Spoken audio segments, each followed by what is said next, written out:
Okay, we are about to start the new topic or the new module, risk management. We are not going to discuss in detail about risk management, but basically we are going to discuss what are the risk management activities related to a treasury. Basically, we will focus on those areas, but at the beginning, I'll just give you an introduction of what is risk, what are the different types of risk, and what is the process, risk management process, and so on. So, but ultimately, more focus is on the market risk and little bit on the credit risk.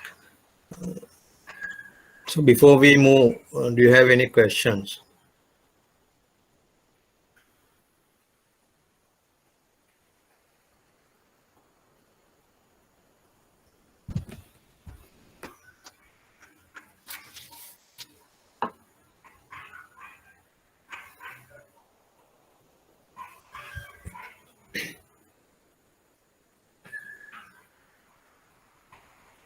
Okay, if you don't have any questions, we'll move forward. May not be today, but or maybe later part or the second half of the session, maybe we may need to use some concepts we learned. We may have to discuss about the products that we learned. What are the risks arising from those products? How are we going to manage those risks or mitigate those risks in each? How we can use these products to manage risk, things like that. So therefore, please revise what we learned so far. We need those things in this module as well. As I mentioned from the very beginning, all these are interconnected. You cannot isolate one from the other. There will be some sort of a connection or a reference. So be up to date and know the key features of or the key objectives. Be clear on the key objectives of each and every module. So we'll move forward with the risk management. The first thing we have to discuss, what is risk? What do you think? What is risk?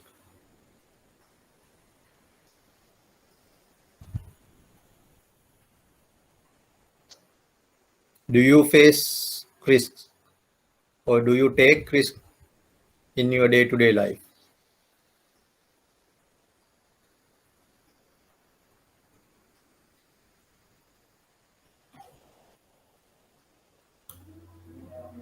Yes. Yes. Can you give me an example?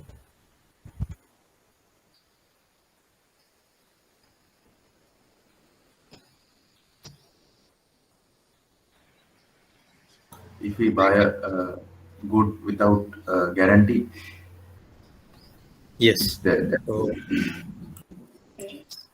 say you buy some equipment, say these days, maybe laptop or a phone, maybe a TV, or maybe kitchen appliance. So if you buy without a guarantee, there's a risk. What is that? What is the risk?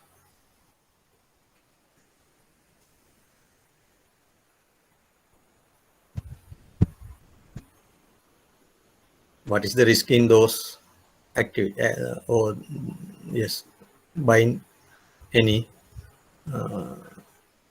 appliance without a warranty? What is the risk?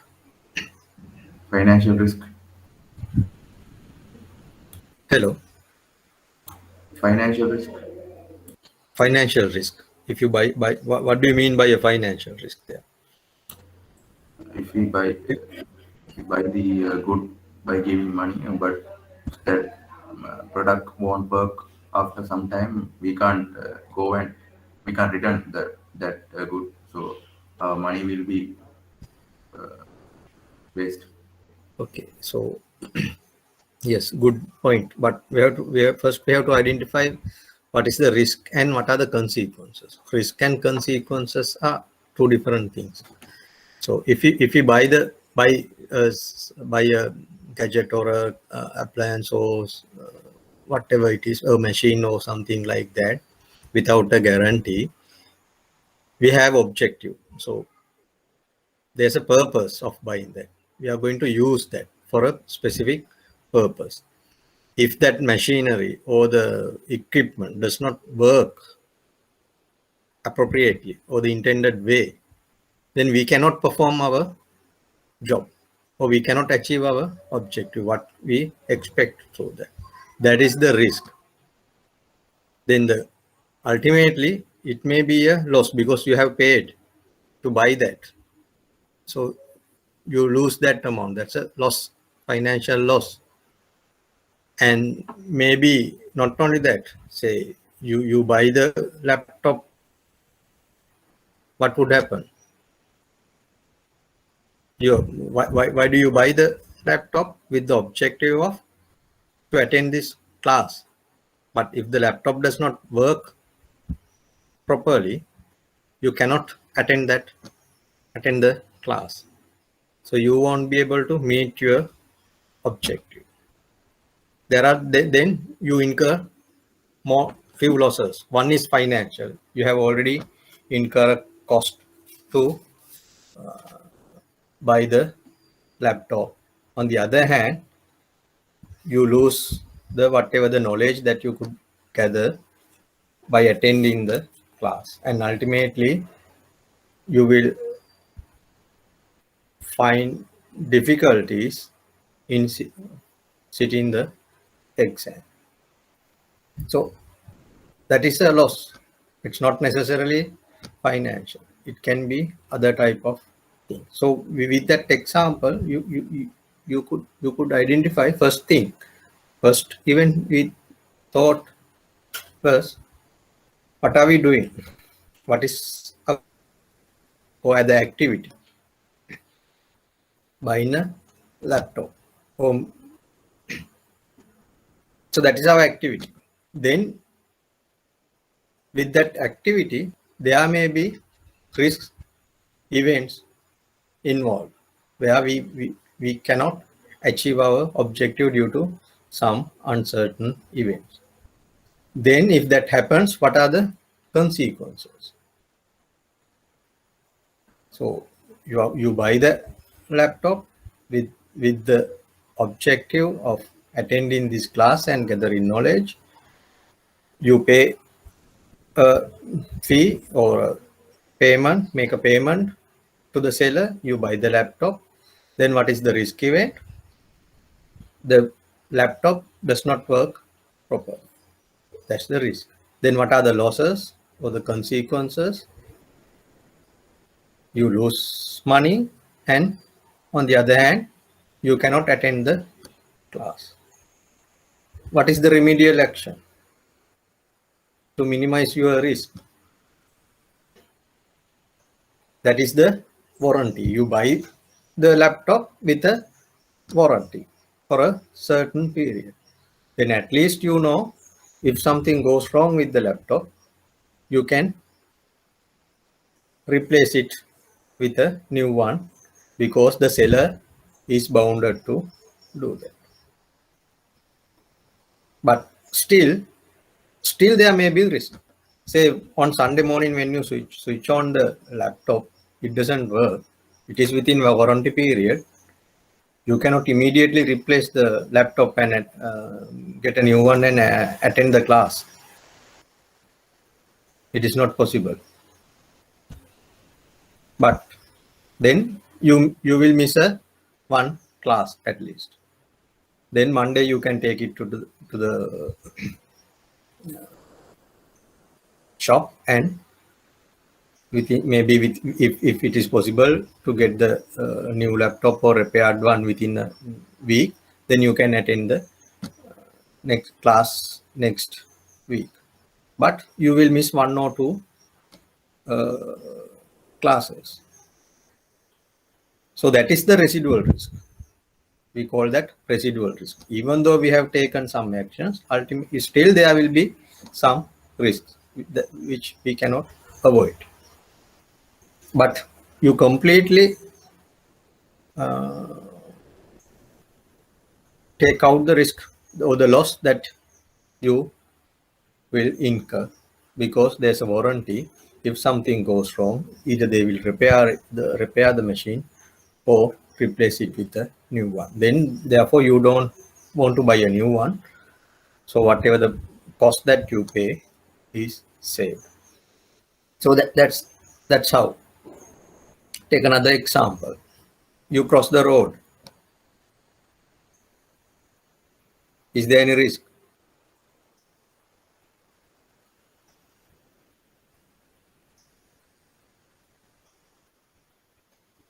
Yes. Yes. What is the risk?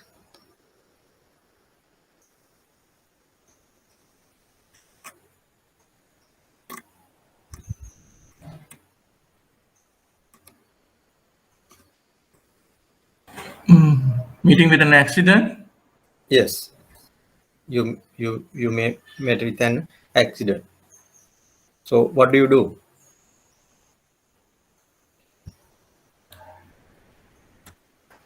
You have to ensure yourself. Sorry? You have to ensure yourself. You? You need to insurance yourself. Using crossing. No, that is possible. That's if an Using accident crossing. happens, what to or to recover. You buy a life insurance or things like that. Before that, Follow the You have to use crossing. you have to use crossing. That's one thing. Even when you use the crossing, you just reach the crossing and step into the yellow line or nowadays white line and cross the road. Do you do that? no. No. What do you do? You should Pay check the attention. road and cross Ideally, the road. you should stand there, and whether there's any vehicle is coming or not, if there's any vehicle is coming, wait until they stop and then start to cross. That's the ideal way. But do you do that all the time? Do you cross the road all the time using a crossing? No. Depending on the situation, you might take a risk. Even while vehicles are moving, you might cross the road. You take the risk. So the first, sometimes even we don't care about. So we don't think, oh, knowingly or unknowingly we take that risk. Okay, if you walk along the road, you're not going to cross. Is there any risk?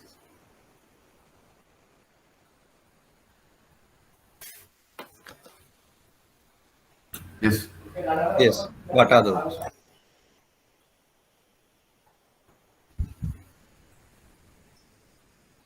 A vehicle might hit you.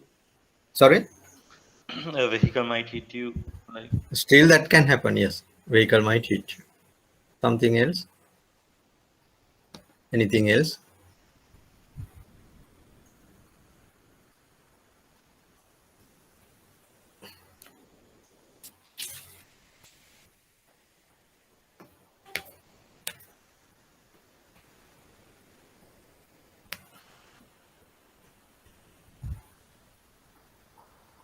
Is that the only thing that happen when you walk along a road?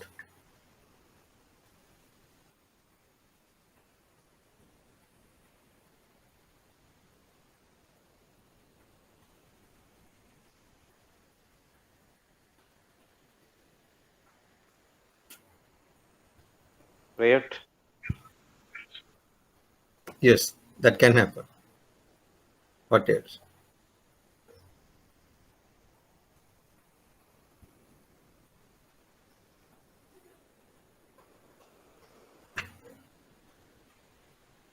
This is the first thing that in risk management, this is the first thing that you have to do. First, you have to identify what are the risks. So we'll come into that. So without discussing it here, we'll come into that. What are the things that we have to do in risk management? So the risk is ultimately that,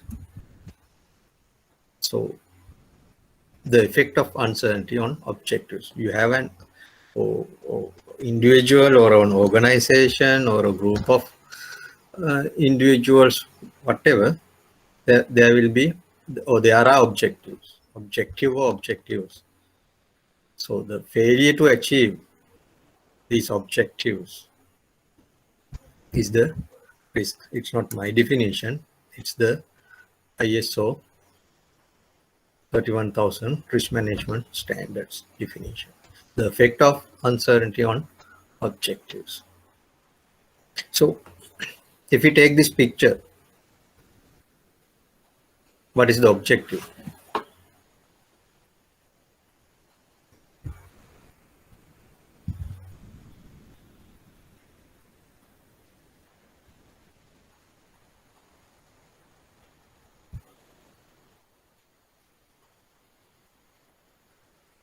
What is his wish, at least? Cycling, no? Sorry? Cycling? Cycling? It's not just cycling. He wanted to make a somersault, I suppose. Maybe. Ultimately. So Trying to what attempt is... a flip. What?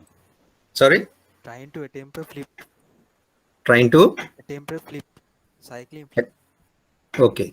So then ultimately he assumes, or he wished to land properly. Isn't it? Otherwise he won't do that. He has done practice or whatever. He is thinking that he can land properly. So that's the objective. But what is the risk? So what are the risks? He didn't wear a helmet. Yeah, the risk is that he may not land properly. Then the consequences are maybe a death or paralyzed, or maybe broken arm or broken leg or something like that. If the spiral is damaged, that's a different story.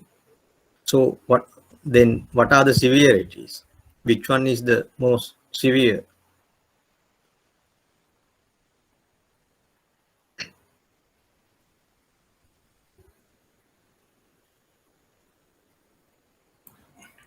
Being paralyzed. Being paralyzed, yes. Even I guess that being paralyzed with so because he has to, he will have to suffer for a long period. So likewise, even when risk event happens, outcomes may be different. There may be different outcomes to happen. In that outcomes, there are likelihood. First thing is, what is the likelihood that he won't land properly? That's the first thing. Then if that happens, what would be the injury or the damage? And what is the likelihood or the probability? And how severe is that damage? So in risk management, likewise, we have to think about all those things. What are the risks? Oh, we first we have to identify what are the activities. In different activities, what is our objective? So what are the risk events that prevent us achieving that objective? Then what would be the possibility of happening those events? Then what are the consequences or the effect? Then we assess whether it is a severe risk event or a low risk event. So we have to categorize those. That is also we'll try to discuss if possible. So that's how we should look at risk and risk management. So why did ask that? I did ask question is the objective. Even in this, there's an objective. He wants to land properly.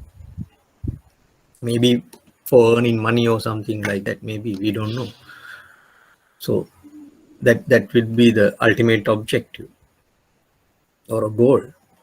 So when you are doing things, there are goals and objectives to achieve that. You do different tasks. In each task, there can be again objectives or goals.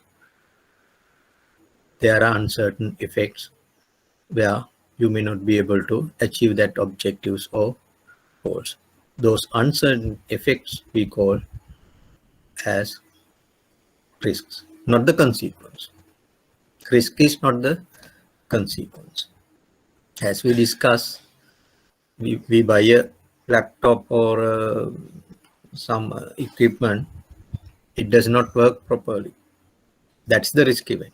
Consequence is you lose money, or you cannot attend the class, or you cannot make a phone call to someone else, something like that.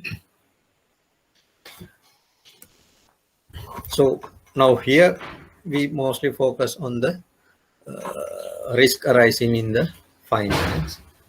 So this is a definition that I found on a website, Investopedia. It is basically the chance that an investment actual return will be different than expected. So in finance, we do many investments with an objective to achieve some return, but ultimately we not be able to get that return. So expected return and the actual return, there will be a difference. So that is because of risk. So due to this risk, maybe our whole investment may be lost, or maybe only part of it will be lost, or maybe we may not lose anything, but the return may be less than what we expect. That's the simple definition related to finance, or more or less in this course. We will mostly focus on this side, the financial risk, in this module, because we are not going to discuss more than 3 or 4 weeks about risk management. So therefore, we'll discuss only limited risk categories or type of risk and the way of managing those risks. There are 2 characteristics of risk. First thing is, I already explained this. The first thing is the uncertainty. The other thing is the loss. I explained already the difference. What is uncertainty or the randomness? The loss. The risk event, it can happen or it may not happen. So one of you explained earlier, when you walk along the road, a vehicle may hit you. There will be an accident. What are the chances of happening there? That depends on which type of road that you walk, whether it's in a heavily congested area, or maybe in a very rural area, like that. Okay, if you take in a heavily congested traffic road with heavy traffic, you walk along the road, what is the chance of hit by a vehicle? Or if you walk along a road in a rural area, where do you see high risk? high risk will be in the rural area. I think yes, because vehicles can move fast, drivers can drive fast, and they may get out of control and accidents can happen. But in the congested road, there's no way, so they have to just move very slowly. Even you hit, the damage will be less. So that like that, the you need to assess the situation. So here what I'm going to explain you, uncertainty. So not that risk events always happen, depending on the circumstances, depending on the situation, depending on the activity. Some risk event may or may not happen. We don't know. If we are sure about this is going to happen, it's not a risk. Why?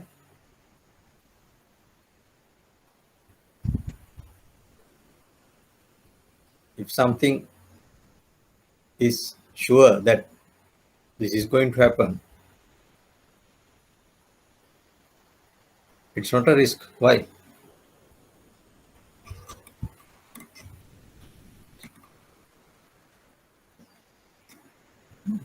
There's no uncertainty, right? There's no uncertainty. You know that this is the outcome. Then you have to decide whether I should do this or not. Even with the uncertainty, you know some of these possibilities. Okay, you know that when you walk along a road, there's a chance that a vehicle can hit you. What do you do?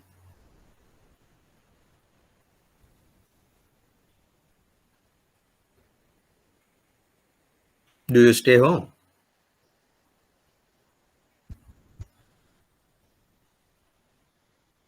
Taking precautions. You take some precautions. What are those?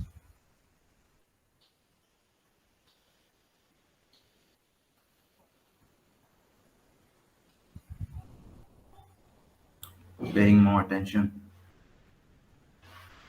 Paying more attention.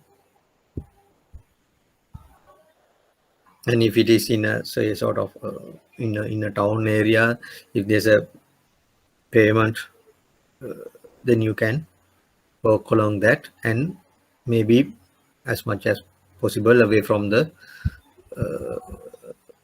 road. Even in a rural area without a payment, don't walk. We don't try to walk on the road, but outside the edge, something like that. But still, that can happen. So other thing is, we walk on the proper side of the road, then we can see the vehicles are coming in, not coming behind. So then if something, if you can see something is going to happen wrong, you can take some action, at least to jump over and escape if time permits. So however, we know that that can happen, but still we walk along the road. We cross roads. So we know that these risk events can happen, these uncertainties are there, still we take that risk. Sometimes we have to take that risk, we tolerate it, but we take an insurance. Why? In the extreme event, there's some sort of a protection for us. So we minimize the risk. So we pass some of the risk to the other party. We transfer that. Say, why do you insure your vehicle? There's uncertainty. You may meet some accidents. Then the vehicle will be damaged. So then to repair, you have to incur a cost. That's a loss, financial loss. To minimize that, you end by insurance paying a small premium.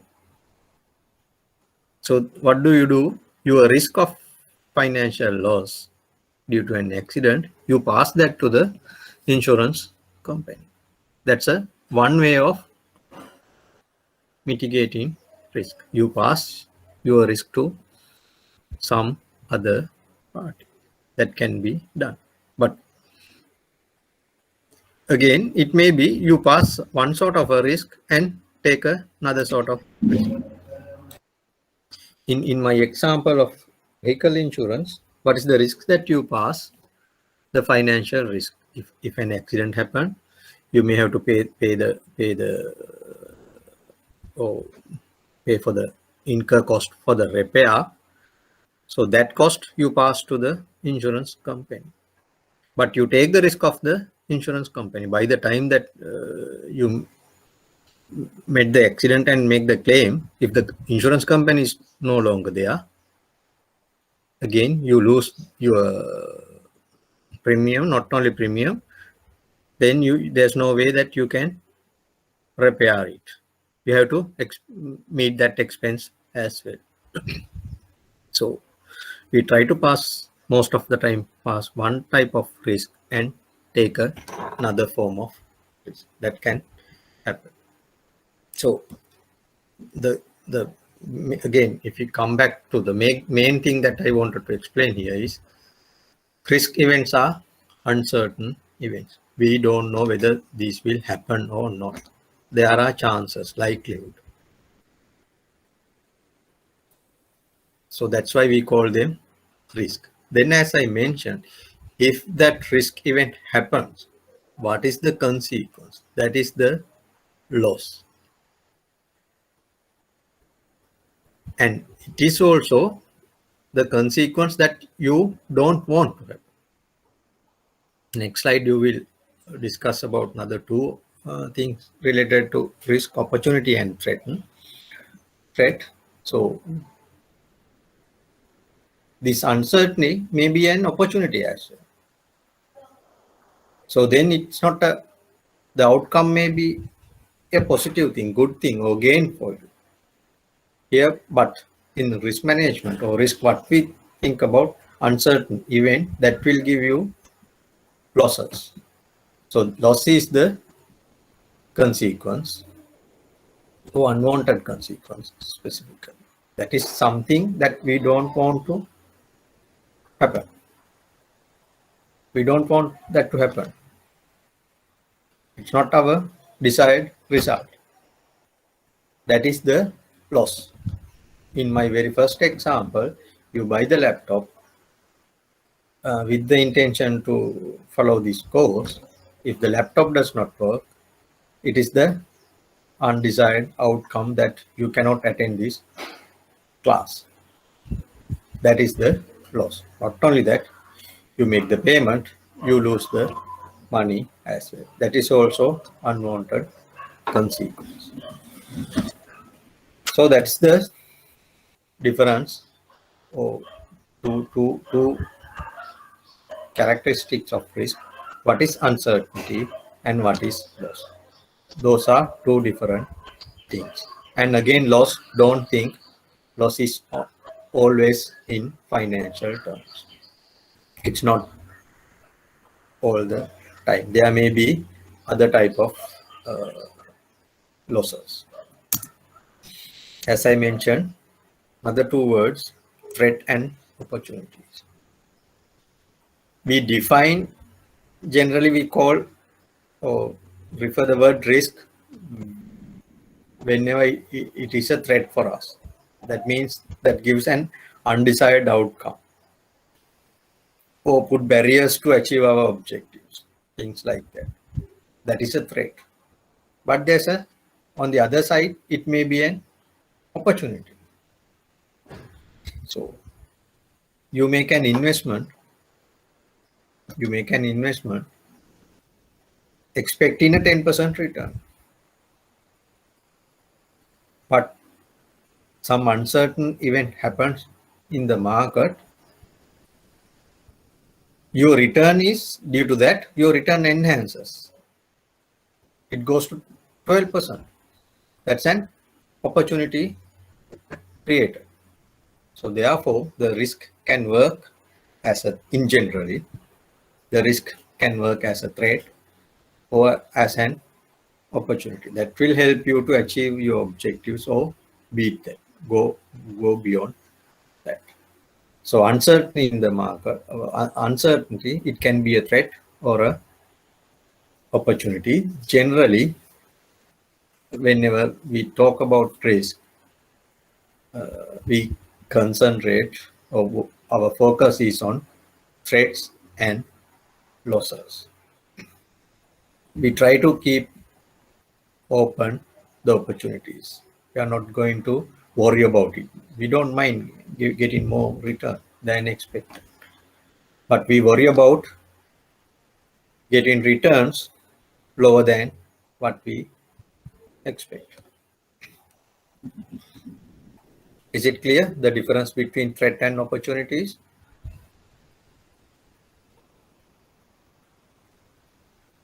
And uncertainty and loss?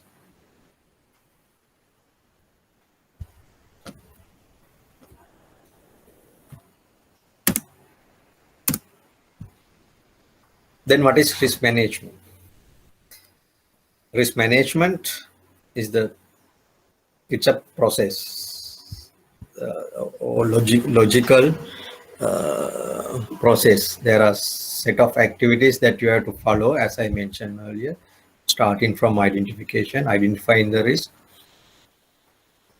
So that process altogether we call risk management. And risk management you may have to do at different levels. The risk management done by the managerial level or the top level of an organization, it's slightly different or from the one who takes at the lowest level of the organization. The management, they may just put the policies and strategies of risk management, executing of these strategies and transfer those strategies into workable solutions and implement those and monitoring those will be done at the bottom level, or there may be different layers in an organization how to follow these steps. So however, risk management as a whole is a set of activities put in a logical or a systematic way to manage the risk in any activity or process. As I mentioned, various activities have various risks and the objective is different, risk is different. One more thing is risk that something that you have to identify. Risk for a one party or a one person or a one entity, it may be or the threat, better to use the word threat.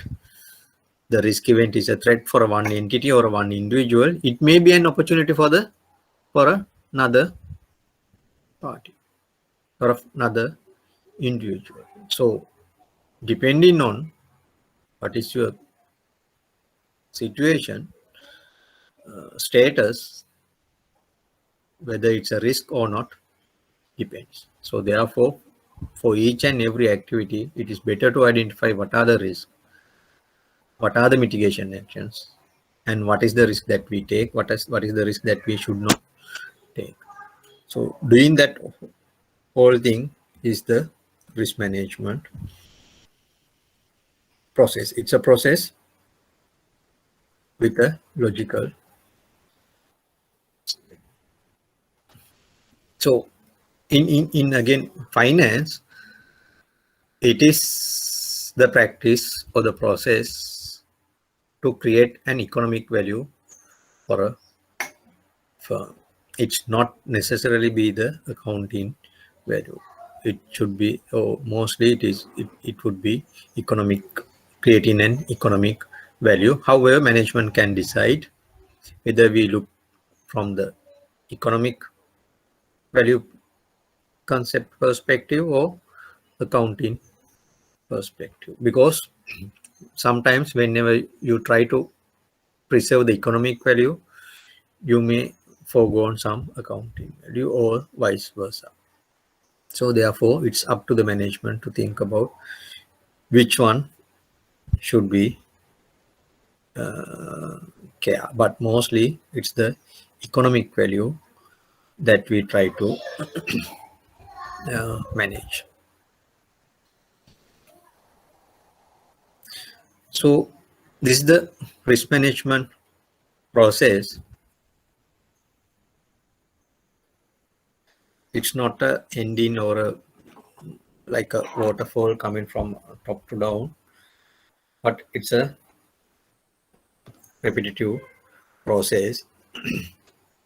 But we can say we start with identify and go through this and come back to this, because it is not a ending process. Every day you have to do these things to manage your risks properly. What is identification? Identify. That's the very first step of the risk management process. What is identification? First, you take a one activity, one process. As we discussed, you want to cross the road. What are the risks? First, we have to identify what are the risks.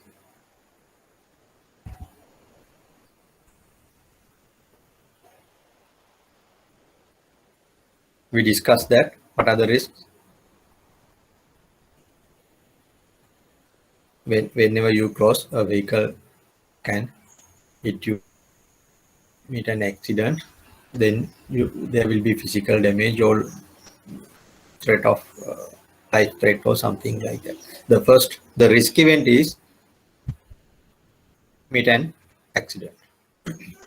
So that is the identification. We have to identify the risk.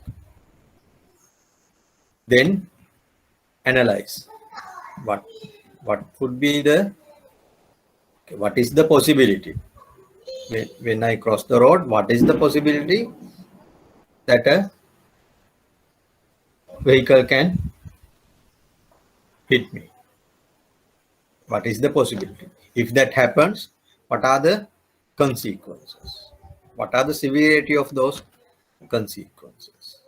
So in the analysis process, we assess the likelihood, how possible this risk event to happen.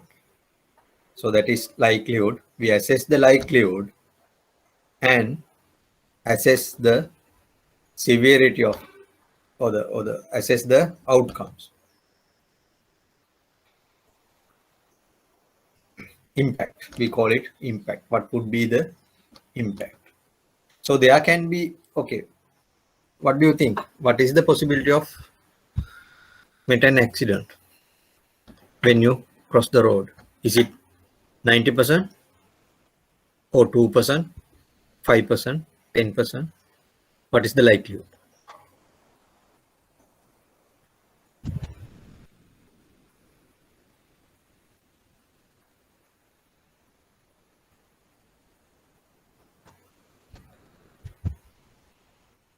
That would depend on the other factors like how busy is the road, how Yes. careful I am. Right? Yes, depending on, you can, okay, as I mentioned earlier, if it is a busy road and the traffic is heavily congested, maybe likelihood hitting a vehicle may be high, but the damage may be less because it's not a hard hit. There's no chance of happening there. That may be. But in a rural area, there may be less vehicles. So accident may be rare, but the consequences may be very severe. That means the loss or the damage may be very severe. So in our other activities also, there can be events.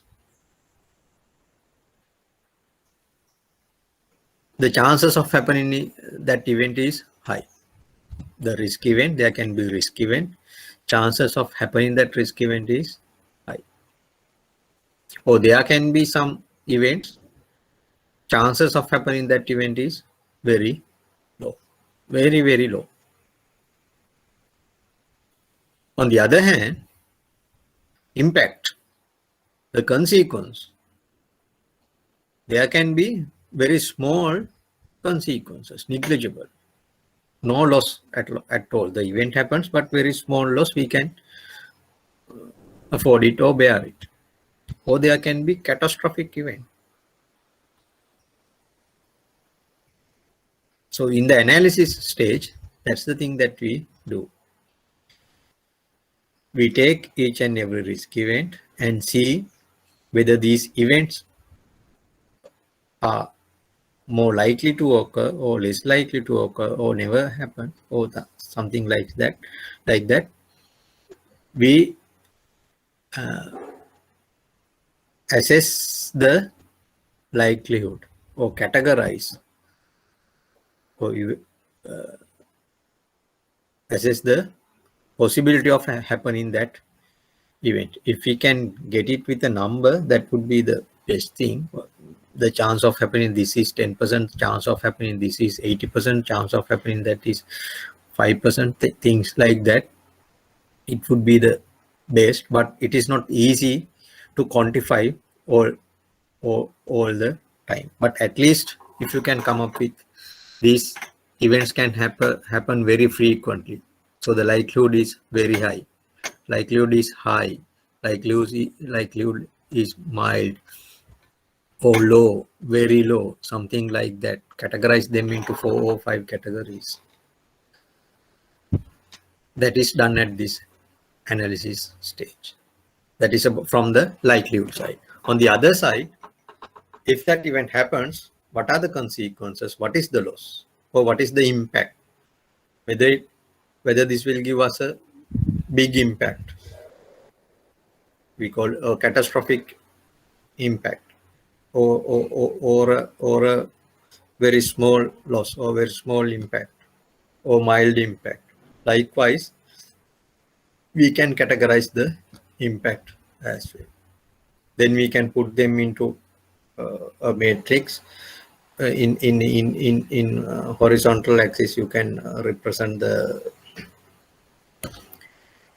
impact. On the vertical axis, the likelihood.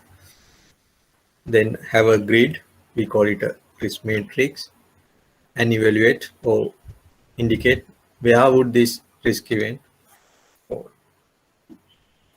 That is the analysis, basically evaluating or assessing the impact and the likelihood. In the analysis stage, assess the likelihood and the impact.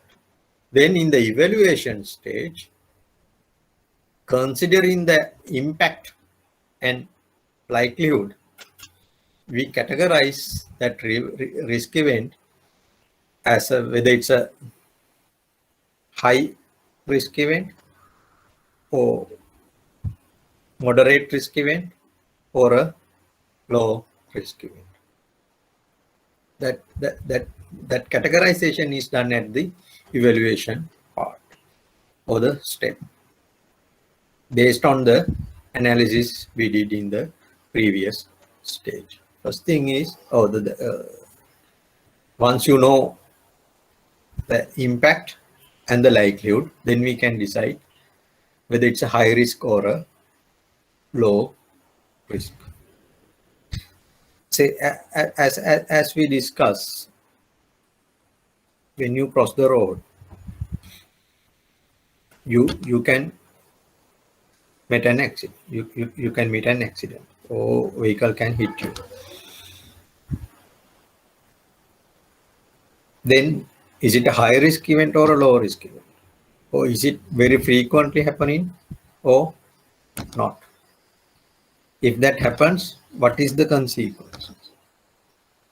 So basically, if we think that chances of happening that event is high and the impact or the loss is also high, catastrophic, then we categorize that sort of events as high risk events. But there can be instances the chance of happening, likelihood is very low. Say for an example, happen in a, or say tsunami, event of tsunami. What is the chance?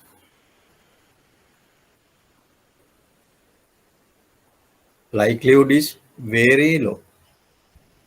But the loss consequence,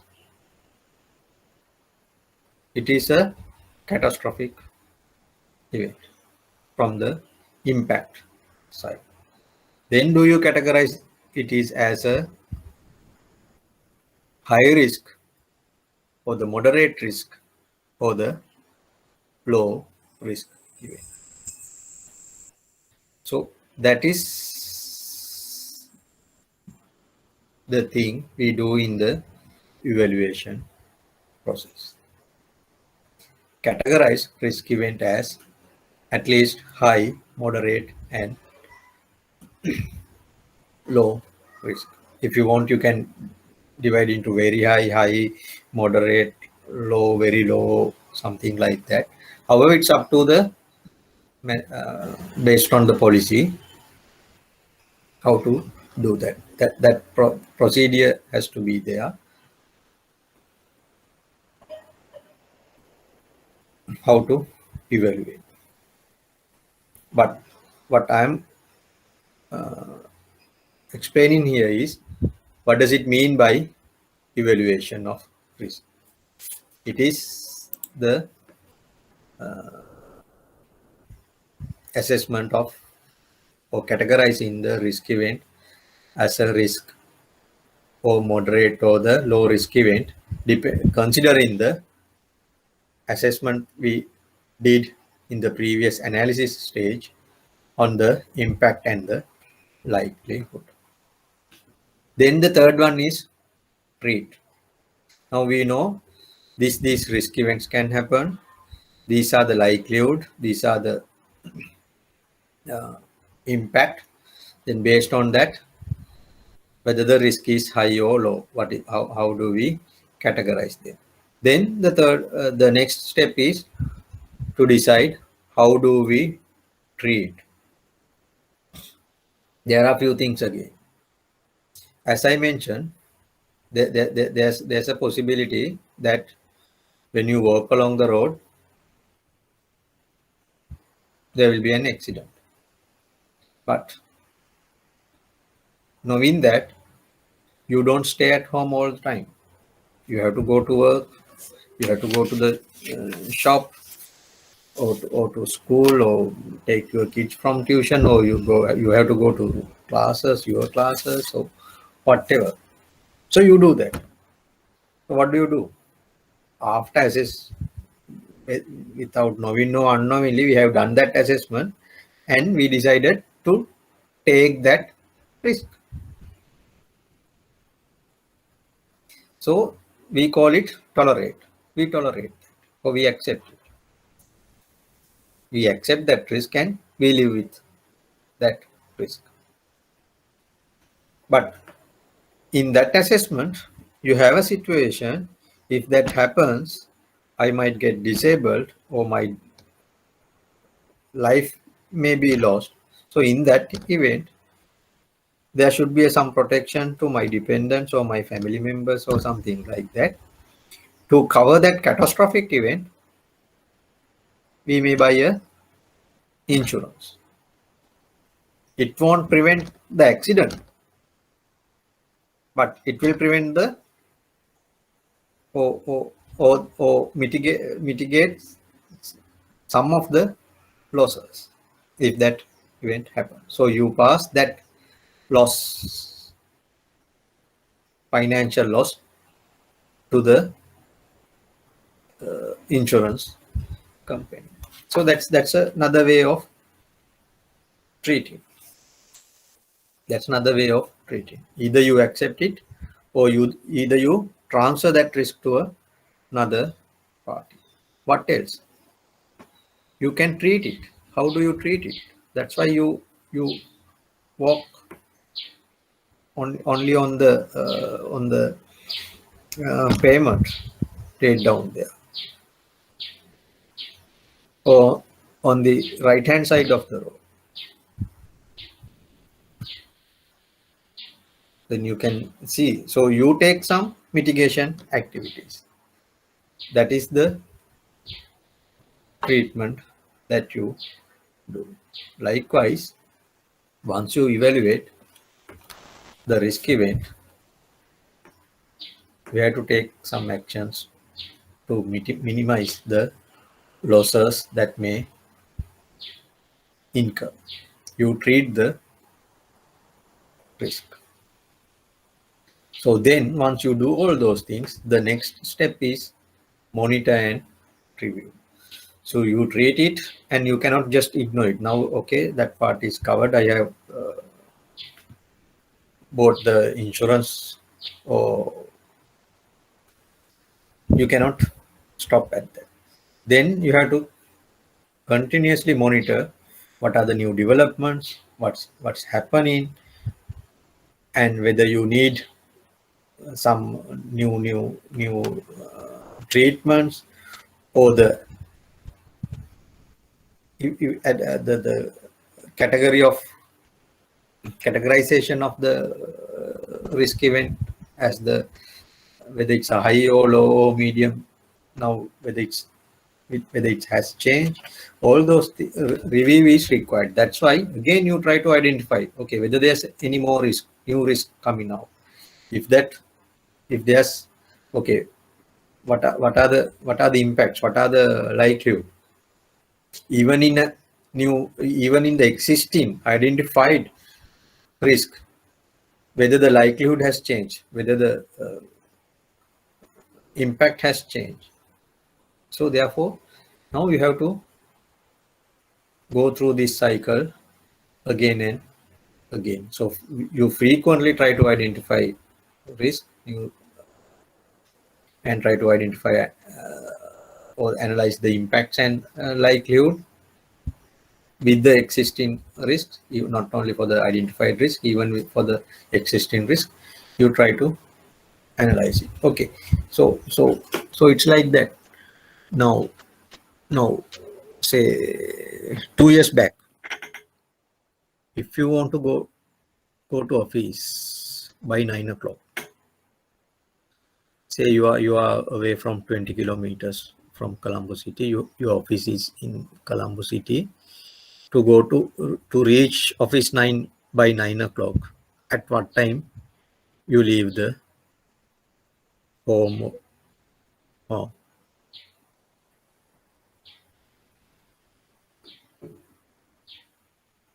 How long would it take you to travel from your house to home to the office? How do you assess?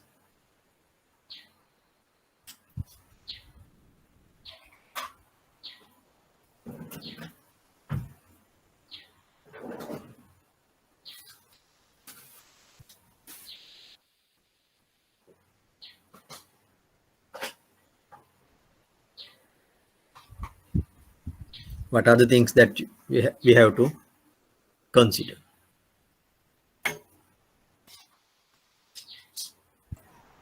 The traffic early morning.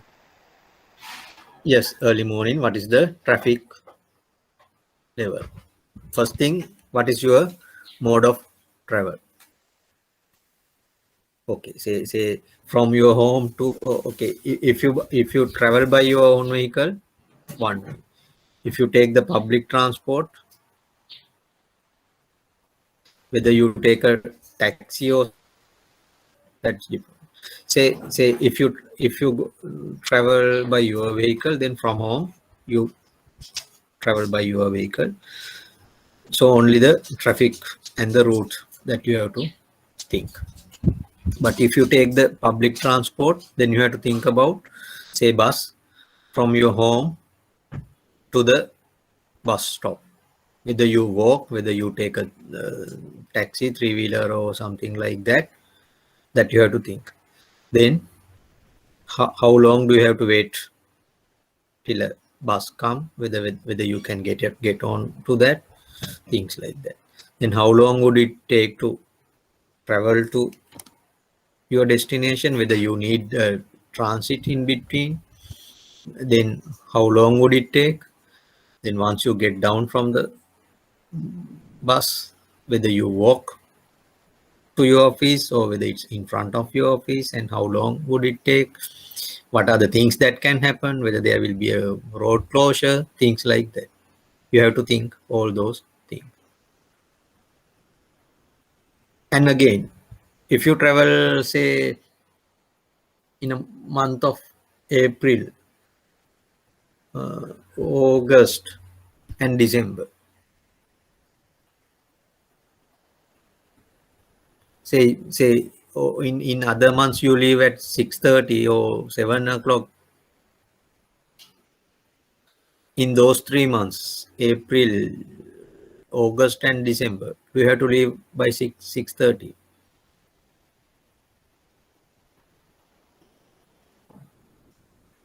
Why did I choose these 3 months, April, August and December? These are the school holidays. When the school holidays are there, the less traffic. At least you may be able to save 15, 20 or 30 minutes. So then you adjust. Likewise, when the circumstances changes, your risk, impact, likelihood may change. Or some of the risk may not be there. Some of the risk may come introduced. So therefore, to assess that, you have to do this process repeated at least or in a frequent intervals. Any question? That's the basically the basic process: identify, analyze, evaluate, treat, and monitor and review. And other thing is, in all these, the communication and learning is important. Learning is in an organization, everybody should aware about what is risk, what does it mean by risk, and what does it mean by risk management. It's not something that find fault with somebody, that division or that department or that individual is doing something wrong. It's not that is something can go wrong. It can be a mistake of an individual. It can be a process error, or it can be a faulty procedure, or it can be a technological error. It can be a something outside, external event, things like that. So first thing is, everybody in the organization should understand what does it mean by risk and risk management. It's not that somebody is trying to pinpoint another person or individual or a division that they are doing something wrong. It's not the case. That the risk management process is to identify where the things can go wrong and will give us negative consequences, how to avoid that. That is the risk management process. That culture has to be there in the organization. If you don't understand that, risk management won't work. Then people will tend to hide the risk. It's not that thing. Individuals should be rewarded when they come up with reveal new risk events and things like that, because that is beneficial for the organization. So that to happen, whatever the risks identify, you have to communicate to others. Okay, this risk can happen. Inform the higher authority or inform the lower level of the organization. This can happen, so take precautionary actions or something like that. Give them instruction. That communication has to be there. And the learning, what is risk, how to manage risk, what are the responsibilities of each and every individual in the organization from top to bottom. So that those procedures, what to do, what are the risks that can take, what are the risks that you cannot take, all those things has to be communicate properly within the organization or maybe outside as well, and educate the people in the organization. That has to be done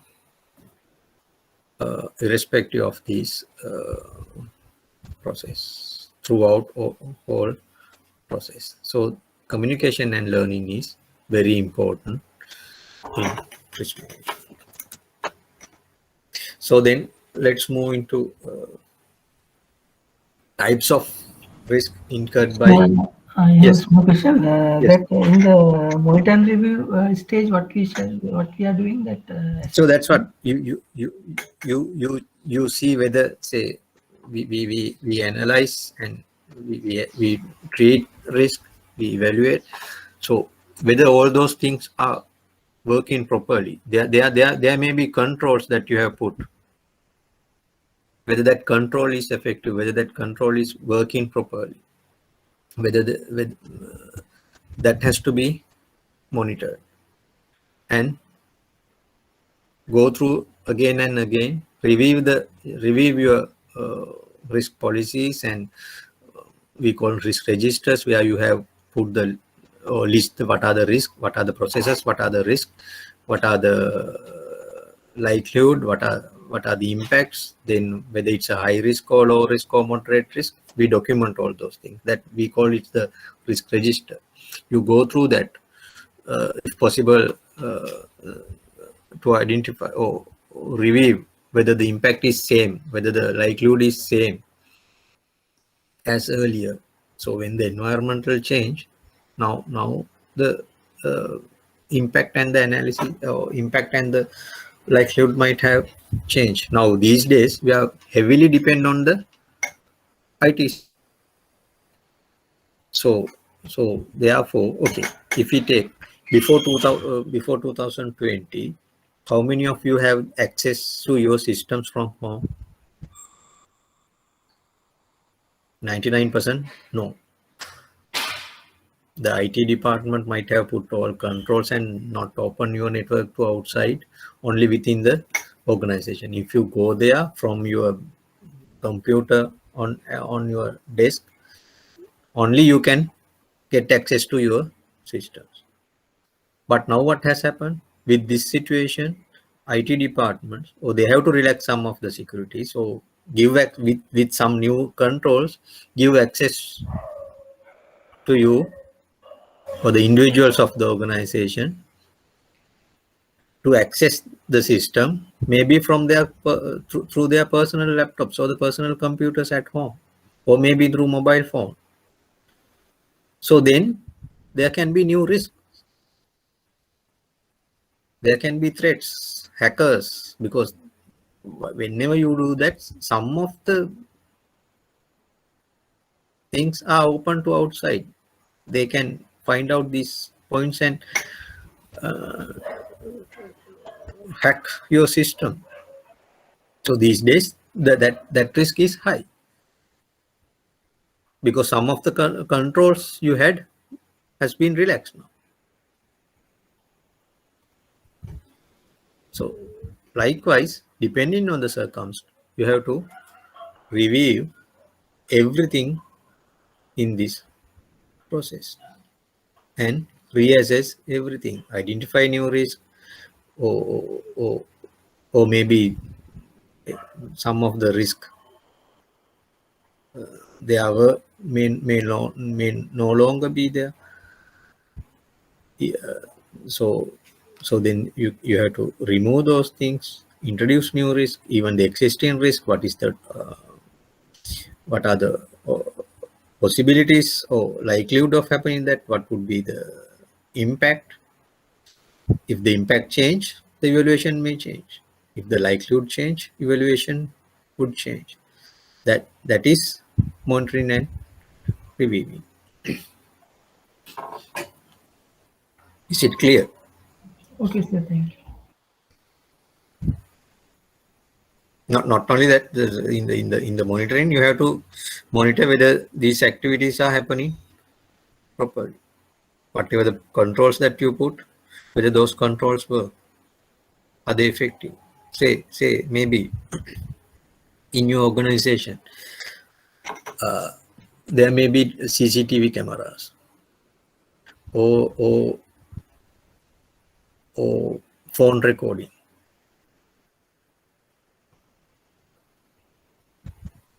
To control or mitigate the theft or the malpractices or things like that. How frequently do you check whether these systems work properly? Whenever incident happen and you go and check the CCTV recordings, it's not there, or the voice recording is not there. That can happen.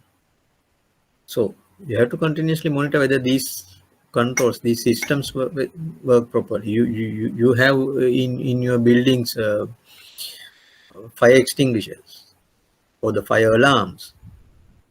You have to check whether these are working properly. Time to time you have to replace those, change those, things like that. So that is a part of monitoring.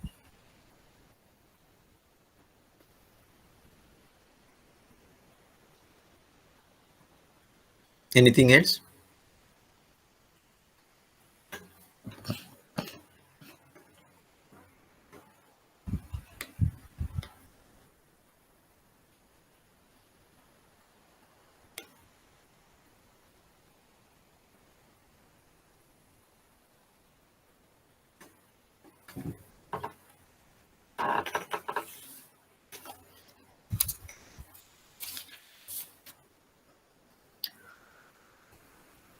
So then we'll focus on the types of risk. There can be many type of risk. You can list many. I have listed most of them here, but basically with the focus of incurred by financial institutions. So broadly we can divide it into financial risk and the non-financial risk. Even now, all those, so that's the other thing. Financial risk or the non-financial risk, any of these can lead to financial loss. So as I mentioned earlier, loss is something else, the risk event is something else. So now in the history, these things were categorized as financial risk, others are non-financial risk, or previously it was like everything was considered as operational risk. But now again, I have seen some definitions for the categorization of whenever you think about financial risk, even the operational risk, model risk, everything is considered in financial risk, because that can have a financial consequences. So whatever the categorization we have, don't worry, we have to think everything in the same manner, treat in the same manner. I mean, treat means you may have to use different treatments, but you have to go through this process and assess those things. But again, there can be interlinkages. One risk event may lead to another risk event and give a consequences. Say this model risk. If your model is not correct, you can consider it as an operational risk as well. But nowadays, it is highlighted as a separate risk. So if the model is not correct, it may give you incorrect results. Then it may lead to a liquidity risk or a market risk event or a credit risk event, or finally end up with a financial loss. Even regulation that can happen if you don't meet the regulatory requirement, and it can create a liquidity risk for you or a credit risk event for you. So that can happen. Even liquidity risk that can lead to a market risk in the market and to a credit risk event. So wherever is the origin, that there can be repercussions or ripple effects to other risk areas or risk categories. So therefore, most of them are each other. There are interlinks, but for simplicity, so for some reasons, we try to categorize them. So basically, in the financial risk, because these are the most of the risks that relevant to financial institutions in the finance side. So that's why we call them as financial risk.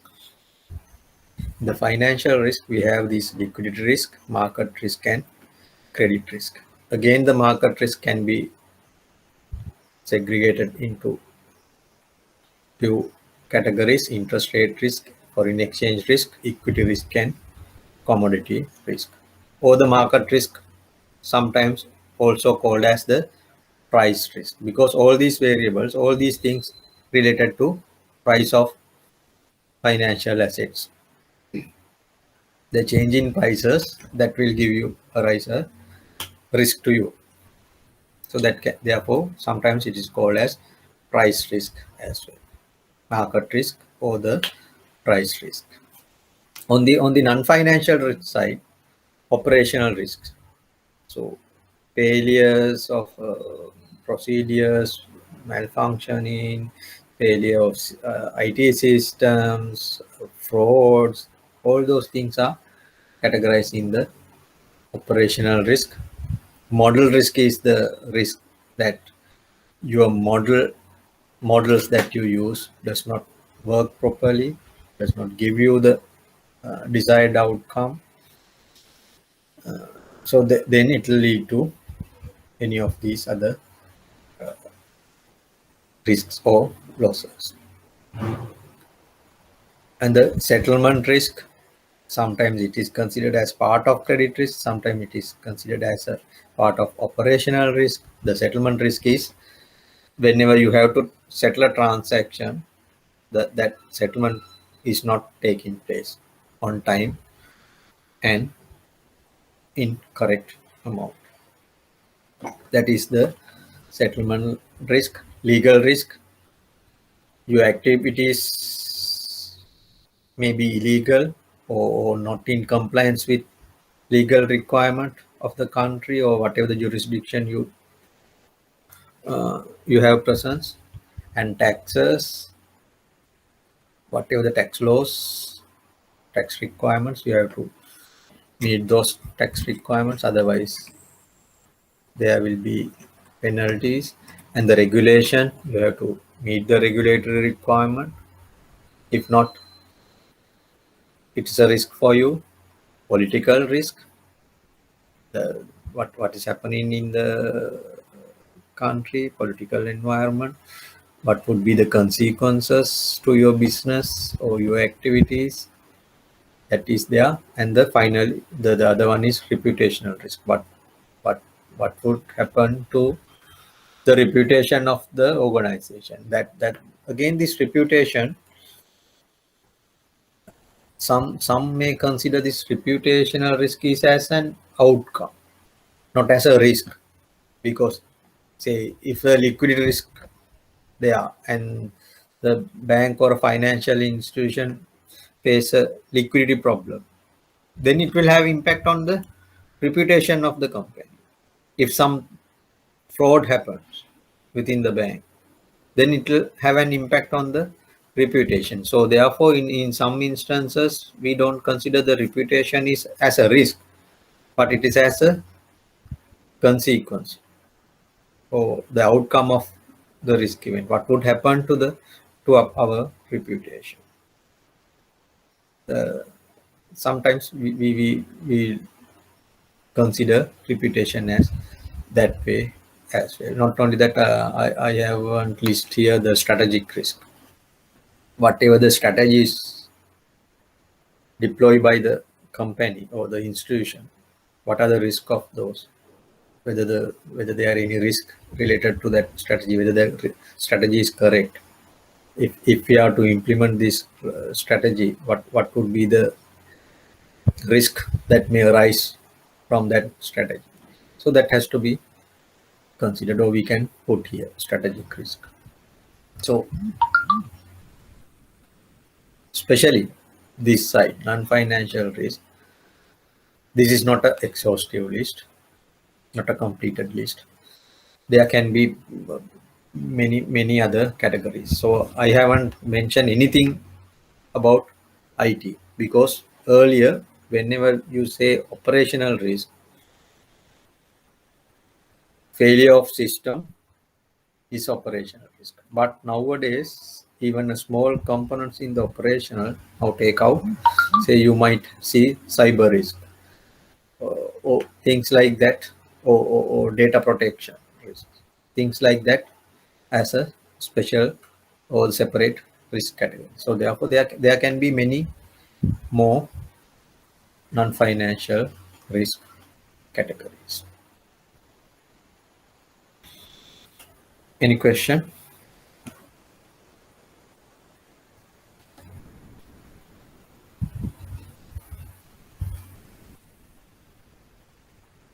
So basically, in this module, we are going to focus on these financial risks. We are not going to focus on the operational risk and all risk, because then it would become a separate course on the risk management. It's a very vast area, again, risk management. So we are not going to go into that detail. So we can have few sessions on each of these. So we are not going to do that.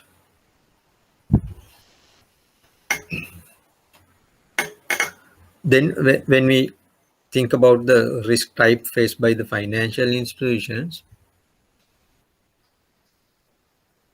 with the easiness to quantify that risk, I have put this list there.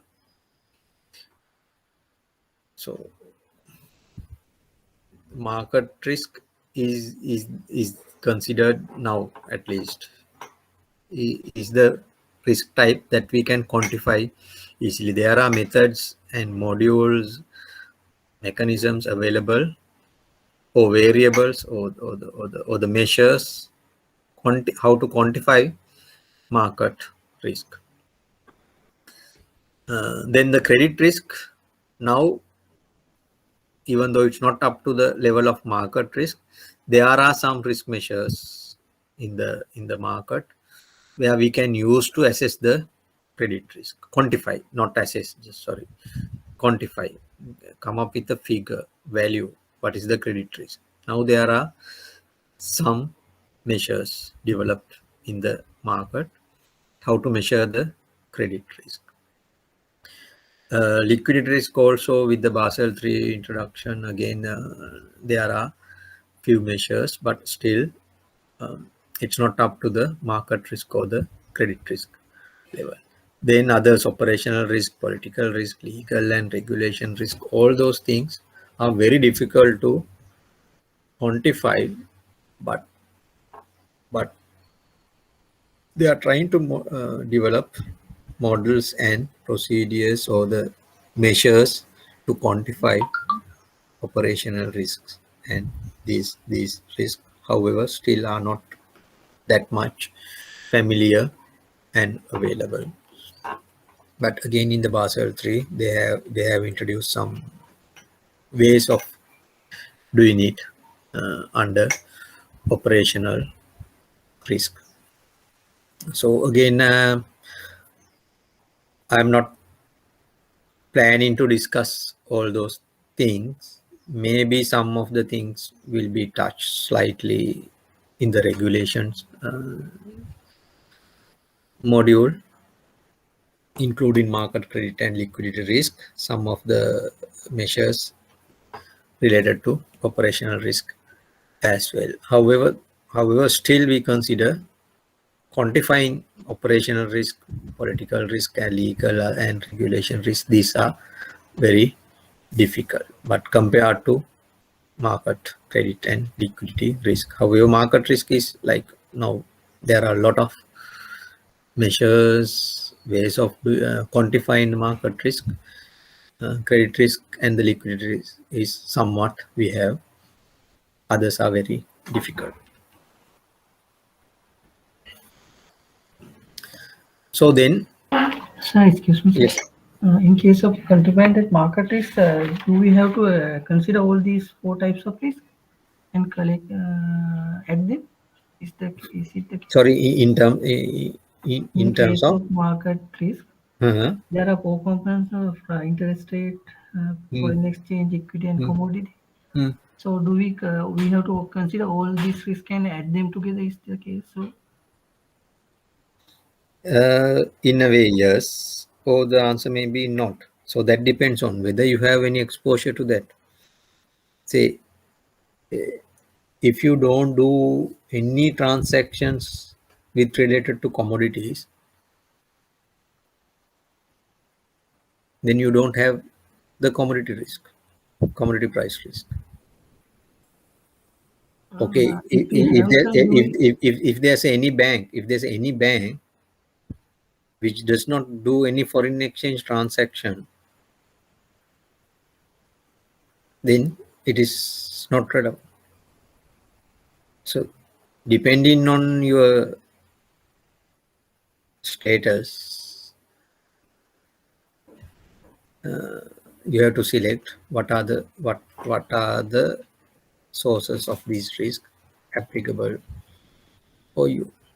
I cannot say so. Equity risk that comes from if you have investments in shares, you have bought some other companies, shares of some other company, so you have ownership, then only this equity risk comes in. So depending on your, say, balance sheet or the business or your activities, whether all this has to be considered or not vary. That's what. Is it clear? so in case of this, if we have only let's say we have only foreign currency and interest rate risk, so do we have to add them, or is there any other way? It is the way. I didn't get that. As when we calculate that, quantify that market risk. So what we do is, do we add them together? That means interest rate risk. If we have only interest rate risk and foreign currency, foreign exchange risk, do we add together? Is No, there any way you can't do that. So because whatever the interest rate risk measure is only for the measuring the interest rate risk. Whatever the foreign exchange risk measure is only for relevant only for the we can quantify only the FX risk. But when you put together, you need a different measure to quantify what is your risk when you have both risk together. So there are different measures or parameters to assess the overall market risk and individual risks. How do you measure FX risk? How do you measure interest rate risk and things like that? You cannot just add some, because it's like apple and oranges. You can't add them to So when we calculate that market risk, we have to consider all of them.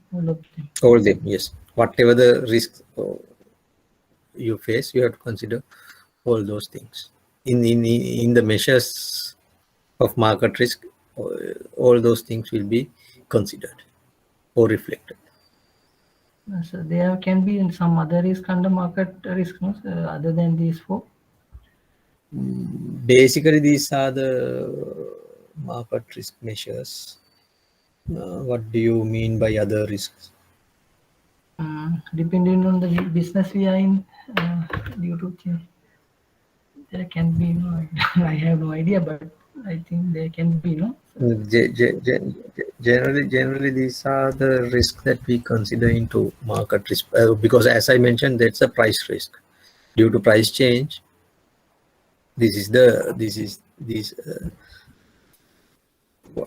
risk arising from price changes in price is called as the market risk or the price risk. So to change the price, these are the factors or variables: interest, FX, equity, and commodity. So I think most of other things will be fall on into commodity, because all those are commodities. So excuse me, sometime back, banks did gold trading, no? So in that case, it goes to commodity risk. Exactly, yes.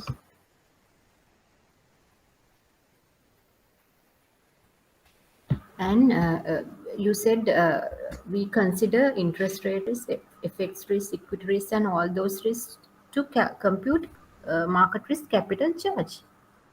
Is that what you said before? No. So just to measure interest rate, what is your interest rate risk? You have different measures. Just to measure what is the risk arising from foreign exchange, you have foreign exchange risk. What is the risk that you face due to equity prices? That is equity risk. The risk arising from commodity prices is the commodity risk. But to calculate the market risk as a whole, then you need a separate thing to measure or the combine the risks of all those things. Because the reason is, okay, what would happen if interest rate goes up? If interest rate goes up, what would happen?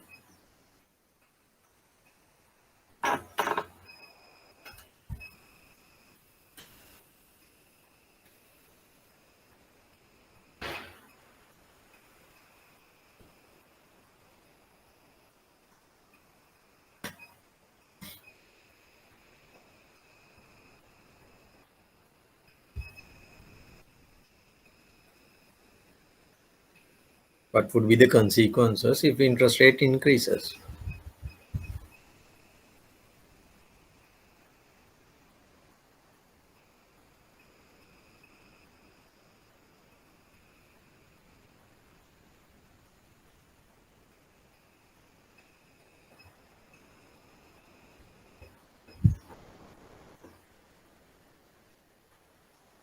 It may affect different ways depending on the portfolio we have.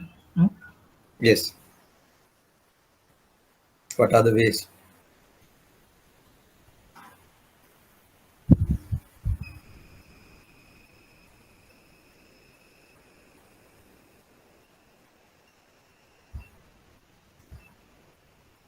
If it's a bond portfolio, prices come down. If it is only the bond portfolio, prices come down. That means you make a loss. If you consider the whole balance sheet,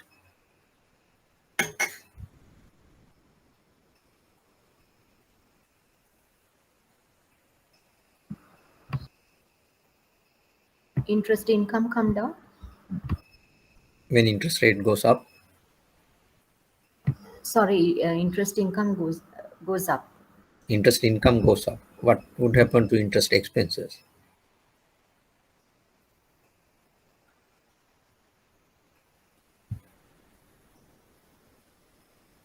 On the other hand, interest expenses also goes up.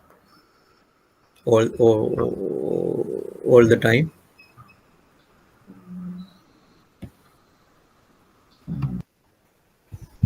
So when you have borrowing with the floating rates, you have to expect.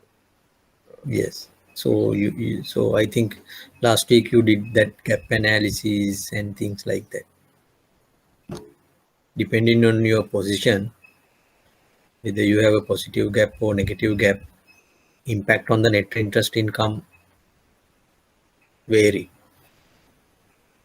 But generally, however, bank keeps a margin between assets and liabilities, so positive net interest income will be there. But at least that net interest income may increase or may decrease. That can happen when the interest rate increases. If you have more liabilities in the short run, when the interest rate increases, then you have to generate new liabilities at a higher rate, while your existing assets remains at the old rates. Then your net interest margin will, or net interest income will go down. That can happen. Or if your assets are roll over more frequently than the liabilities, then assets will be repriced at a higher rate. Then the net interest income will go up. Okay, that's the interest rate risk. What is the relationship between interest and foreign exchange? If interest rate increases in Sri Lanka, what do you expect generally in the foreign exchange side? Rupee to appreciate. Rupee should appreciate. Then if you have holdings in dollars, what would happen? We lose. You lose. So maybe your net interest income margin increases while from FX side you lose. Then what is the combined effect? So then say interest rate increased by 50 basis points. Then you can do some analysis and come up with what is the exact impact on the net interest income. But can you get a figure for the impact of that in the FX market? Exactly. It's not for a 50 basis points in interest increase. We don't know what would be the appreciation of rupee. It can be very small amount, or there may not be any appreciation, or it may depreciate. However, things that happen. Okay, what is the link between interest rate and equity? Generally, again, if interest rate goes up, Equity prices goes down. equity prices goes down. And what is the risk on the commodity?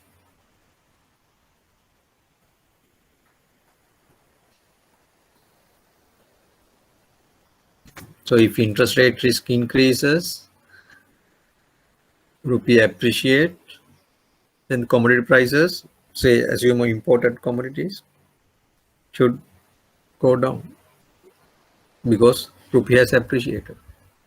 It's now low cost for importing commodities. So likewise, all these are interrelated. And so whenever we calculate or measure the market risk as a whole, then you have to think about all these interconnections, or how these variables move together. We call it variance, or correlation or covariance. So either correlations or covariance, both are, we can say same, not the same, but consider in the same manner. So we have to consider that covariances or the correlations between these, then only come up with the market risk. Because one side, when one side gives a loss, other side it will be a opportunity or give a profit. So what would be the net impact? So that is reflected in the market risk measures. So we will discuss few market risk measures in the future. in coming sessions. Did I answer the question?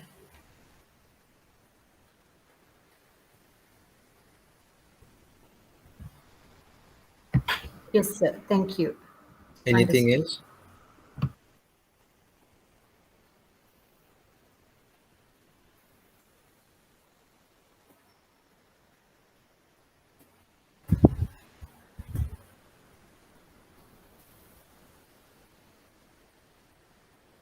And one of you mentioned that capital requirement. Capital requirement is not the way. It's not the risk. What is that capital requirement?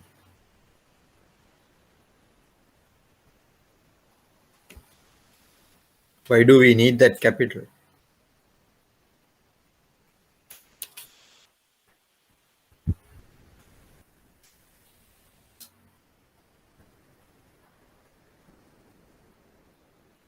Is it a Basel regulation? Yes. Why do they have put it as a regulation? To keep a capital buffer in case of a liquidity stress scenario? Yes. Not only liquidity stress scenario. So basically, what is the concept behind that?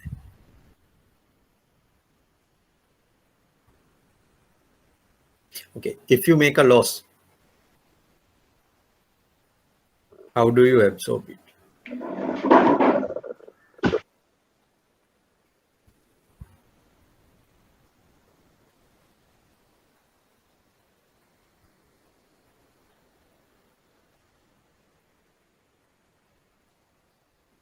From the equity, Hmm? from the equity, From owners equity means you what does it mean equity in this answer? What do you mean? owners funds, In sorry, owners funds, which funds? owners funds. Owners funds. Yes.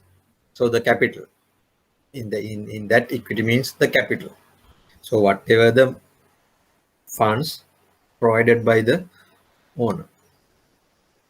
So whenever loss incurred, it is absorbed through that capital. So the capital value go down by the or equivalent amount to the loss. So what would happen? Loss is higher than the capital amount.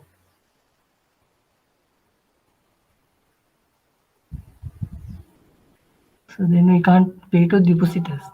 Then you can't pay to the depositors. So what does it mean? Liquidity issue. Is it a liquidity issue? Solvency also can. It's a solvency issue.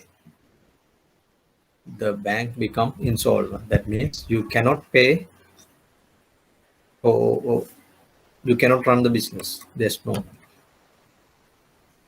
liquidity means, however, if you can pay the required amounts, then you are liquid. Even in insolvency, one may be able to maintain liquidity with some sort of a funding, but ultimately somehow someone has to bear the loss. So basically what I wanted to highlight here is capital is there and any loss is absorbed by the capital. So then why do we need this capital buffer or capital requirement? Due to these events, due to these risks, if that loss occurs, there's a buffer or sufficient amount of capital which can absorb that loss. That's why the regulators impose these capital requirement. So that capital requirement is standardized now.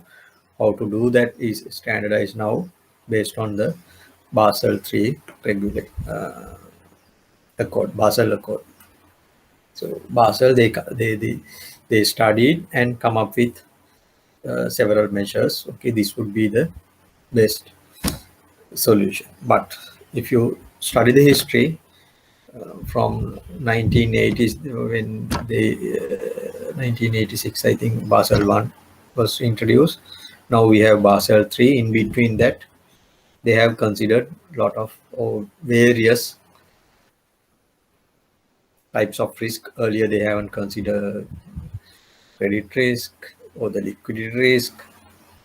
That they started with only market risk, then they thought about credit risk. With the crisis, they mostly focus on the liquidity risk and the operational risk, and now they are introducing one by one. And so in future, with different sort of event, maybe this pandemic, if this pandemic leads to a failure of banks, then they will have to come up with some other requirements or capital requirement or some other regulations. That's what happened. But the basic or the underlying concept is there should be enough capital to absorb any risk.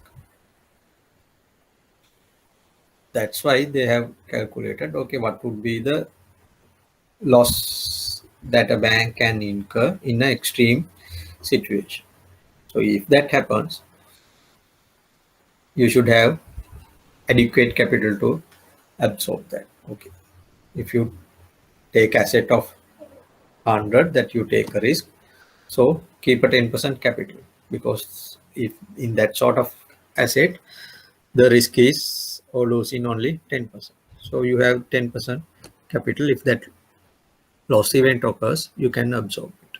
That's the basic concept behind this capital requirement. Is it clear? Any question? So Sri Lankan banks won't need that capital since they are earning profit. Almost No. can't say that can happen. Yes. So whether you have profit or yes, you have profit, but whether you can absorb loss. So what do you do with that profit? If you distribute all those profits with shareholders, what would happen? Next year incur a loss.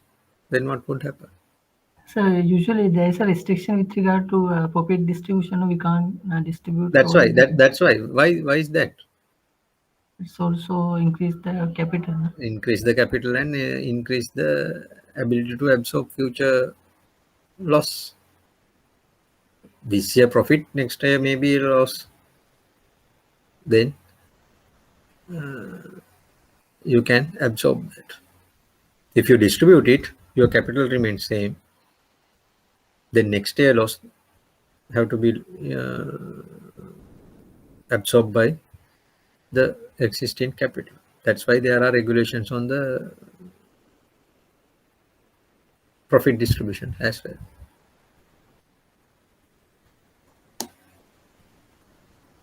And on the other hand, it will restrict banks management taking unnecessary or undue risk. Because if you make money, if you make a profit, you can take it out. But if you lose, that has to be borne by the depositors. So there's a conflict. So avoid that. These restrictions on the profit distribution is there. Anything else?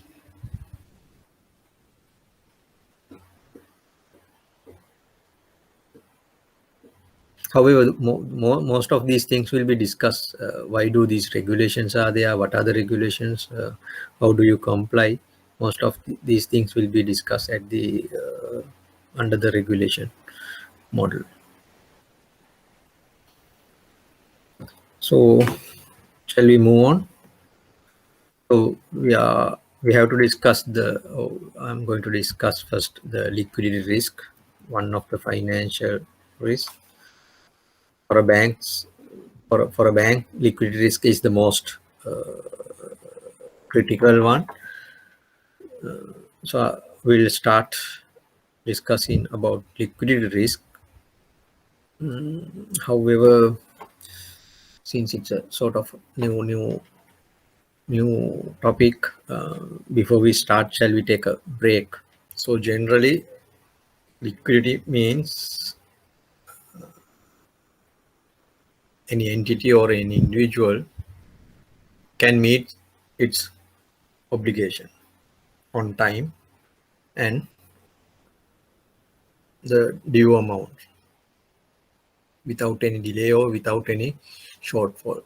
That's the liquidity general definition. So that's why it says liquidity is the ability to meet all financial obligations of the bank without delay. So there cannot be any time difference on the due date and the payment date, and there cannot be any deviations on the amount.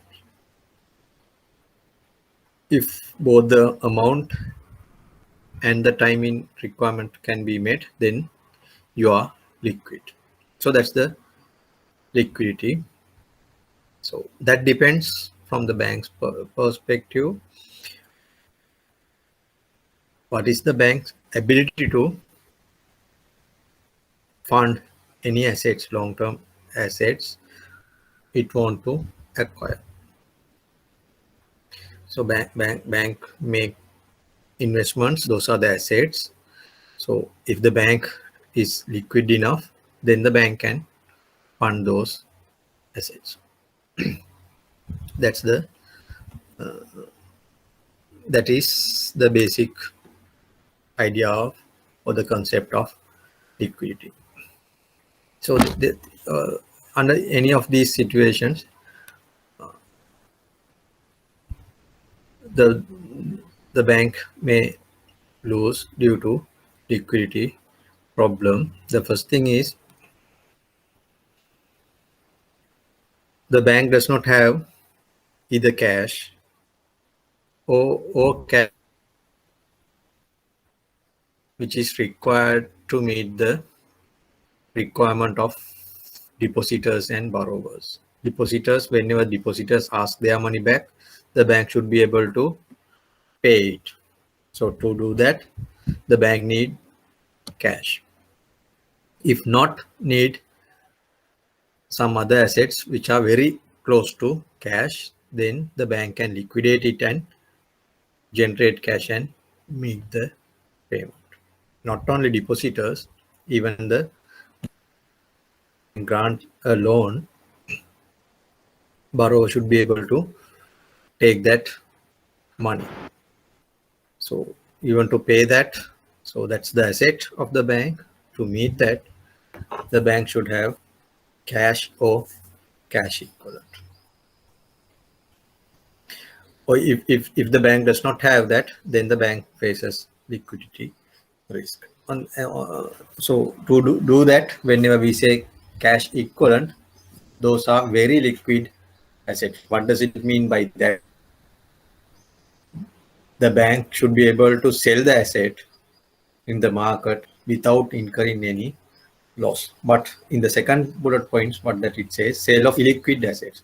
There can be assets which are not tradable or which is not possible to dispose quickly. Say your mortgage loan or a personal loan granted to an individual or a corporate. You cannot sell it out and generate cash. So those are illiquid assets.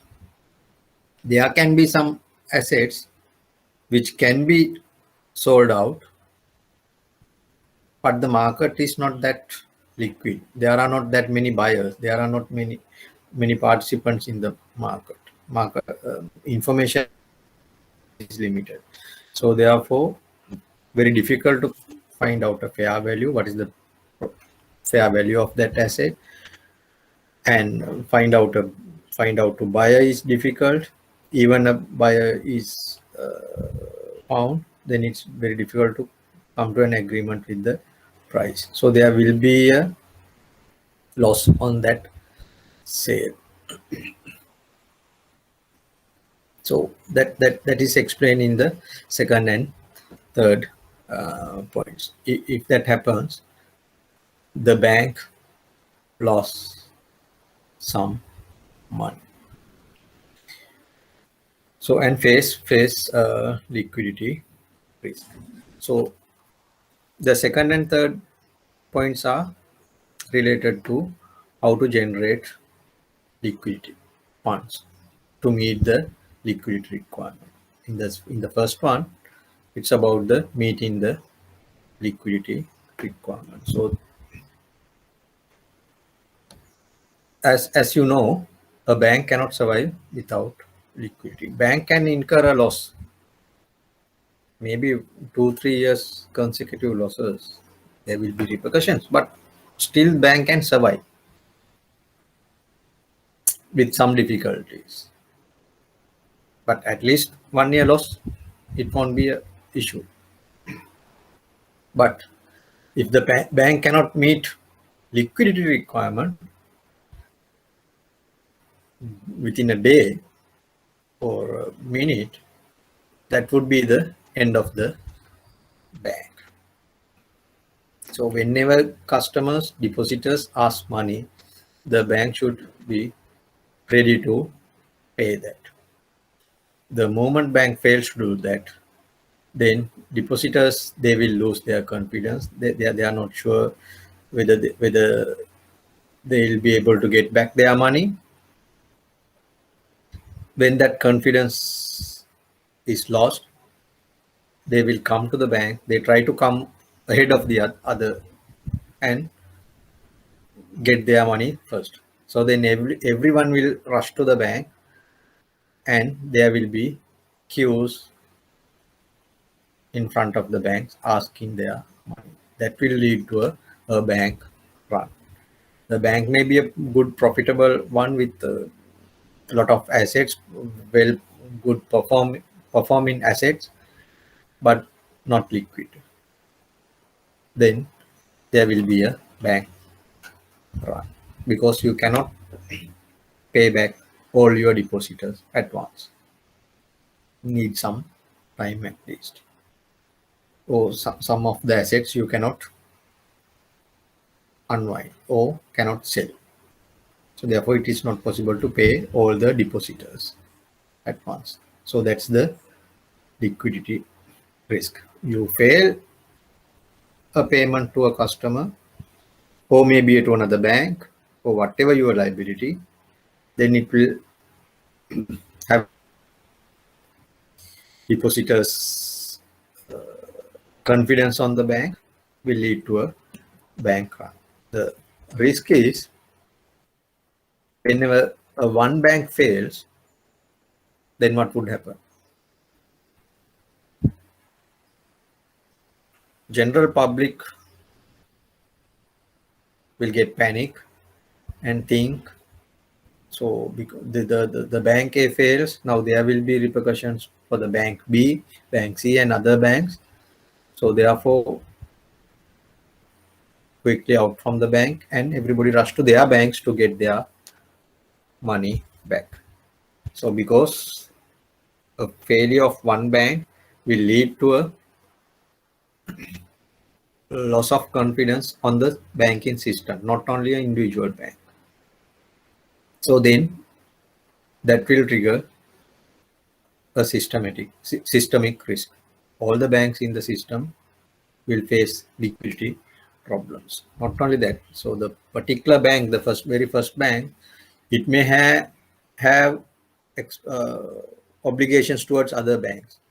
If the bank's in a difficult position, cannot pay depositors, and in a liquidity problem, the bank may not be able to pay the other banks as well.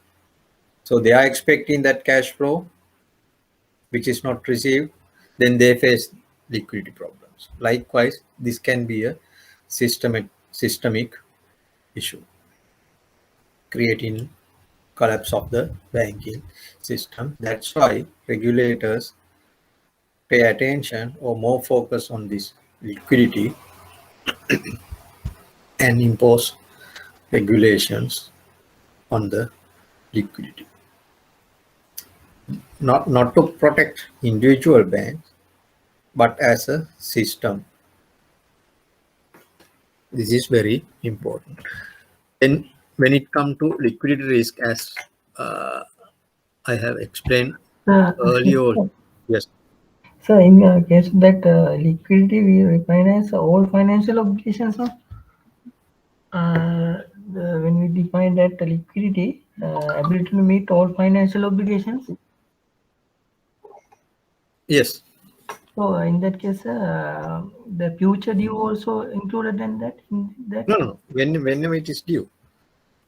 Only when it is due. Yes, on time. All obligations on time. Okay, so that means. That means whenever it's due. Oh, okay, sir.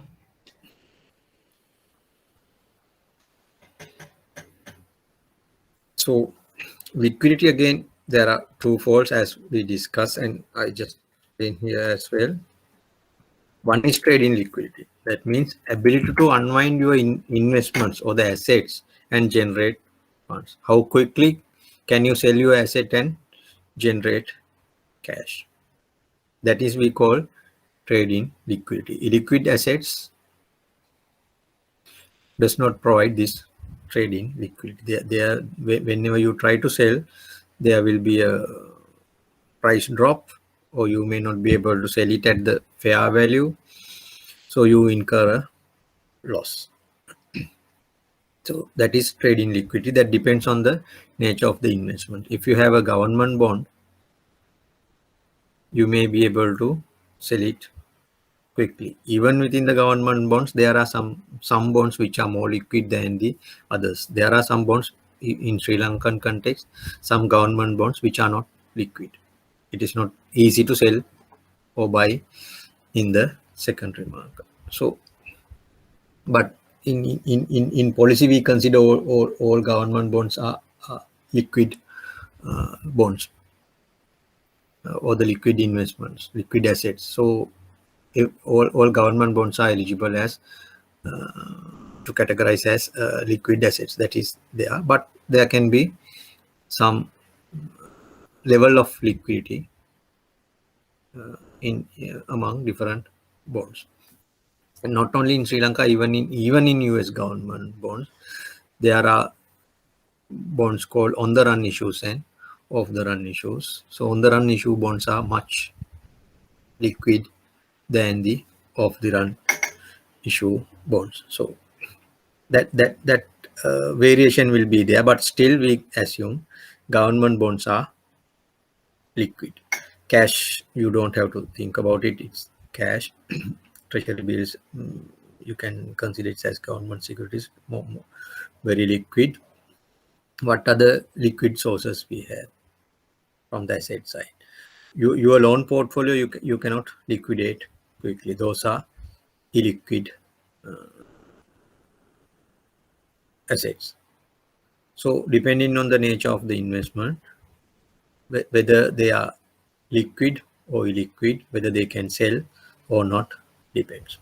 And the size. Even the government bonds are liquid. What is the size? If you try to sell a big chunk in the market, that will have an impact on the market price if there are not that enough buyers to buy that. So the size of the investment also matters when you try to sell your asset in the market to generate required liquidity. So how do we gauge the liquidity, trading liquidity? How do we measure or get some idea whether this is liquid or not? There are few measures. The simple one is the bid-ask spread. What is the bid-ask spread?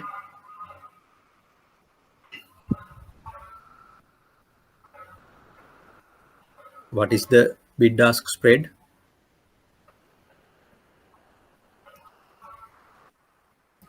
Can anyone remember? We discussed this. Broker buying and selling price. Sorry?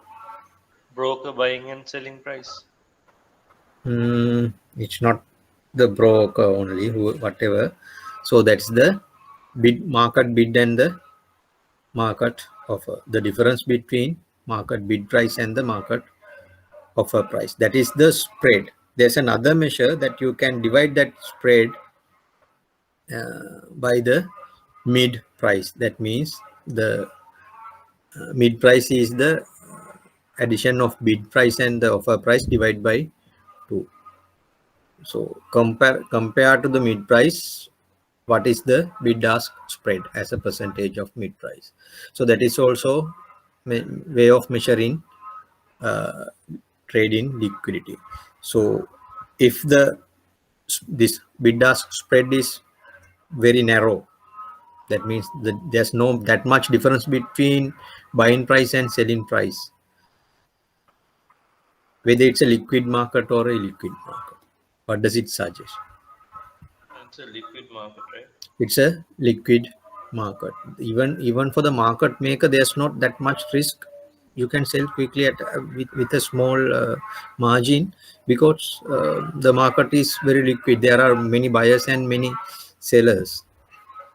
Very quickly you can buy and sell, or sell and buy. So when the liquid market is there, bid and ask spread becomes very narrower, and the turnover is high. That generates the profit to the market maker, as the difference between bid and ask prices. So in the liquid market, the bid ask price spread is very narrow. In the illiquid market, this bid ask spread is wide. You might see these days what is the bid ask spread in foreign exchange in Sri Lanka. Just check whether it's a liquid market or what it was a year ago or 2 years ago, and what is now. Then the other type of liquidity risk is the funding liquidity. What does it mean by funding liquidity? That is the ability to meet cash or the fund requirement needs as they come due. So how we can make the payments. So that this is the key here. Even to meet this funding liquidity, you may need trading liquidity. Some of the assets you may have to sell and generate cash to fund this. So on the other hand, you may borrow from the market. However, the ability to meet the funding requirement is the funding liquidity. So what are the sources of liquidity for a bank especially?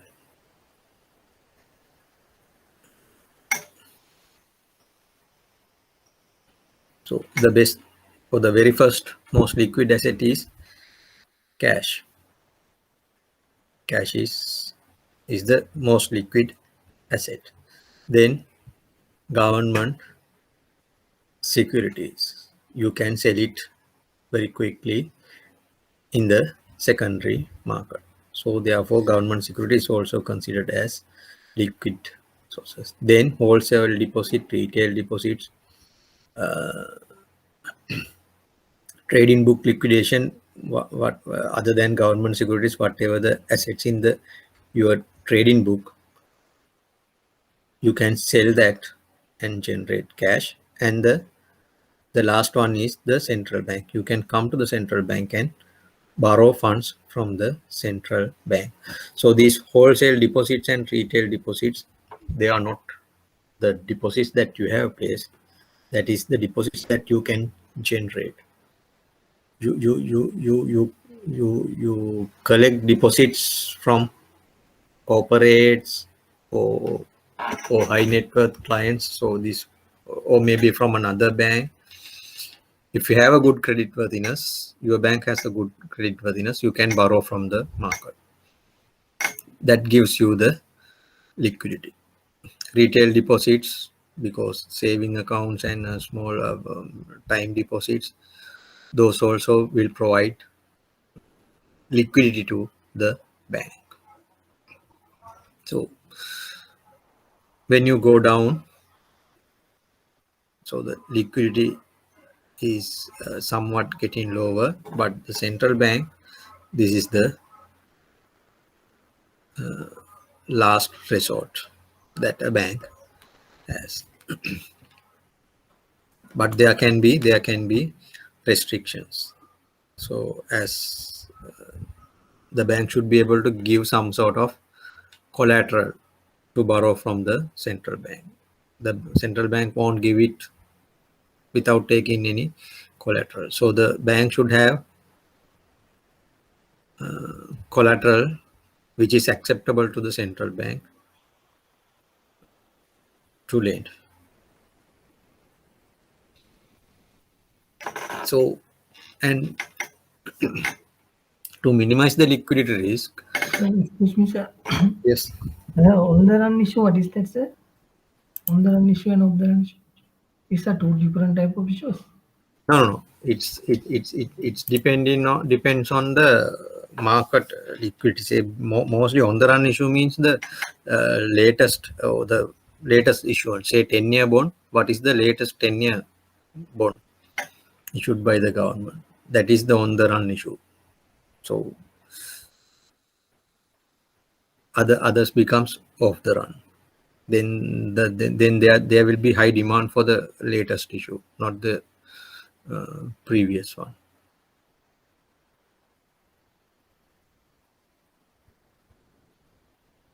Is it clear? Okay, sir. So in case of that central bank liquidity, what are the securities they accept usually, sir? That's government securities they accepting. Government securities, yes. Not other than that, no? Nothing in Sri Lanka for the time being, yes. Okay, sir.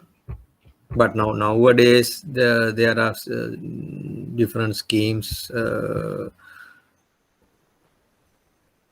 but it's like not to cover the liquidity, but bank to encourage banks to lend to individuals or the small medium enterprises and other affected business. There's a special scheme these days that accepts even bank other some other assets. That's a special scenario in Sri Lanka. It's not as the last resort.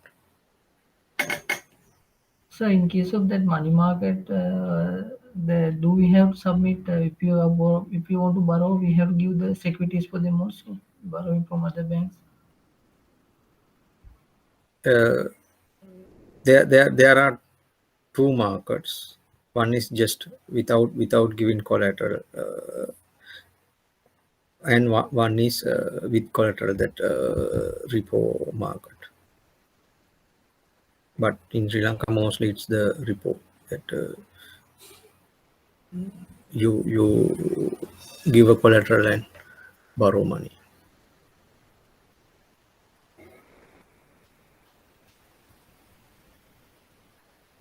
That means in case of we are buying from other commercial banks or buying central bank, we have to give them collateral. Yes. Okay. So excuse me. Yes. Trading book liquidation means trading portfolio in Yes. the previous slide. In a bank, you have two books: banking book and the trading book. Trading book means the assets that you hold for the trading purposes.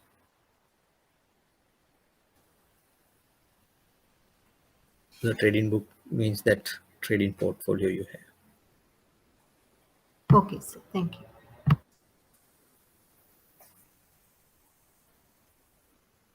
Anything else?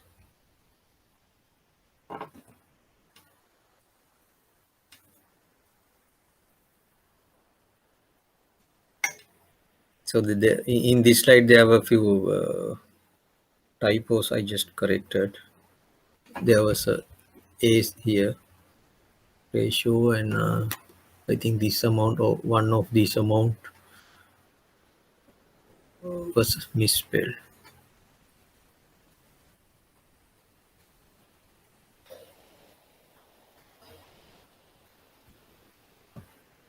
Any question?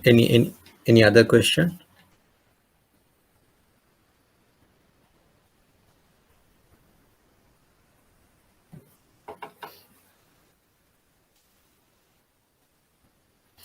So then, from with regulatory point of view, these measures of liquidity coverage ratio and net stable funding ratio has been introduced as a measure of liquidity risk, not only as a measure that is something to be complied with by the bank. So if we take the liquidity coverage ratio, bank should have that ratio over 100%. The same is true for the net stable funding ratio. The concept in the liquidity coverage ratio is that the bank should hold high quality liquid assets which can be liquidated in the market quickly. That should cover at least a cash flow requirement for a stress 30-day period. So for a 1 month period, whatever the liquidity requirement, bank should have high liquid assets to meet that liquidity requirement. So this stress scenario is, what is this stress, is defined in the Basel, say, rating downgrade by 3 notches. If that happens, we expect there will be lot of outflows. Depositors will withdraw, or the other wholesale, the bank may not be able to generate new wholesale deposits. They will withdraw their funds. Even the central banks, they place deposits with banks, they will take out that. So likewise, so there will be a lot of outflows. To meet that, the bank should hold high quality liquid assets like cash, government bonds, or maybe some of the corporate bonds, which can be sold quickly in the market. That is the main idea. So as I mentioned, one of the stress scenario is three notch credit rating downgrade, or it may be you cannot generate new deposits. It may be retail deposits. Customers are not they are not come to the bank and place deposits, or maybe losing, as I mentioned, wholesale funding and things like that. So in such a scenario, bank should be able to survive while meeting the liquidity requirement. So in order to meet that, the Basel, they think you should have high quality liquid assets more than that requirement. When you asset that, they have given some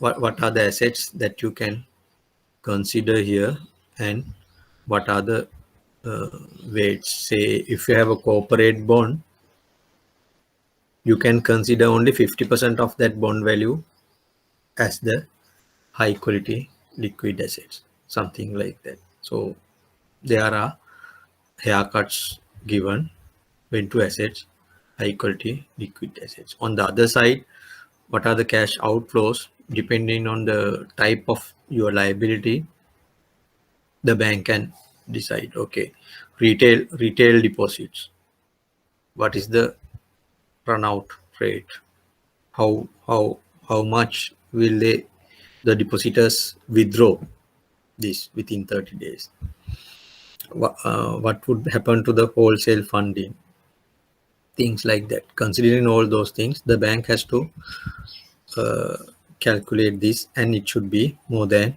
100%. So this is for a survival of in a stress scenario for a 30 day. Then the net stable funding ratio.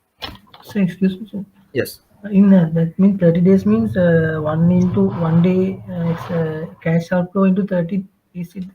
No. Yes. It's not exactly that. Within a 30 day, what would be the cash outflow that you have to it's not one day requirement into 30. It's not exactly that pattern. So you have to assess within a 30-day period what would be the outflow, assuming like if you don't receive any inflow in liquid form from your existing asset, you should be able to pay it back or meet that requirement. That's what does mean. So is there any formula or something like that to calculate that? No. What? That net cash outflow. No, there's no formula. That, as I mentioned, the bank has to decide what are the sources or the outflow sources, what would be the outflows, what would be the percentage. Say you have retail deposits within a 30 day in a stress scenario, what percentage of total deposits will outflow, what would happen to your wholesale deposit, whether they roll over it or not.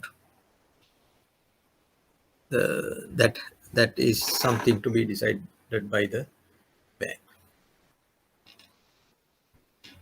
However, these things will be discussed in more details, I hope, in the regulatory module regulations, because these are very key regulatory requirement, and capital adequacy ratios and all those things will be discussed from the regulatory perspective. So those are not discussed by you, someone else is discussing? Regulations, no, not by me. Mr. Sajun will discuss from Bank Supervision Department. He's the expert. Okay.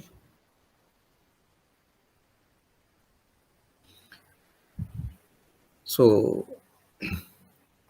then the second one is net stable funding ratio. This is that like for a 1 year period. This covers 1 year period. Within a 1 year period, what is the stable funding that you can generate and what is the amount that you require. So the availability should be more than the requirement. So in the amount of stable funding,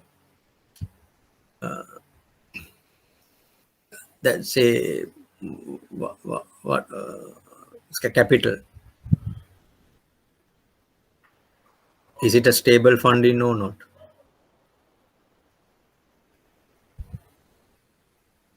So most of this stable funding mostly comes from the liability side of the balance sheet. Capital is a stable funding. Nobody can take out capital, so it gives a zero factor. So in this net stable funding ratio calculation, regulators they give you for different asset classes what is the factor that you have to factor into. So for most safest or most stable funding, the factor is 0. haircut requirement. That means you can consider the whole amount as stable funding. Oh, in the other hand, sorry, haircut is 0, factor is 100. So 100% of capital you can consider as amount of stable funding available. Government securities maybe 5%, because there can be market fluctuations and things like that. Wholesale funding, things like maybe 50% or less than that, or 0. So that factor is given by the regulators. Then what you have to do, get the amount multiplied by that factor, then decide what is the amount of available stable funding within a 1 year. Then for the required amount of stable funding also, what is the requirement depending on your assets? When you have cash or less maturities less than 1 year, you don't have to fund that. It will be matured and gone away. But long-term assets, you have to fund that. So what is the requirement? Again, for the requirement, the regulators, they give you the factors 0, 100, 50 or 20%, 80%, that factors. Based on the factor and the type of the asset, you can calculate what is the requirement for a 1 year period. What is the requirement of stable funding for a 1 year period? Again, the regulatory requirement is that amount of stable funding should be more than the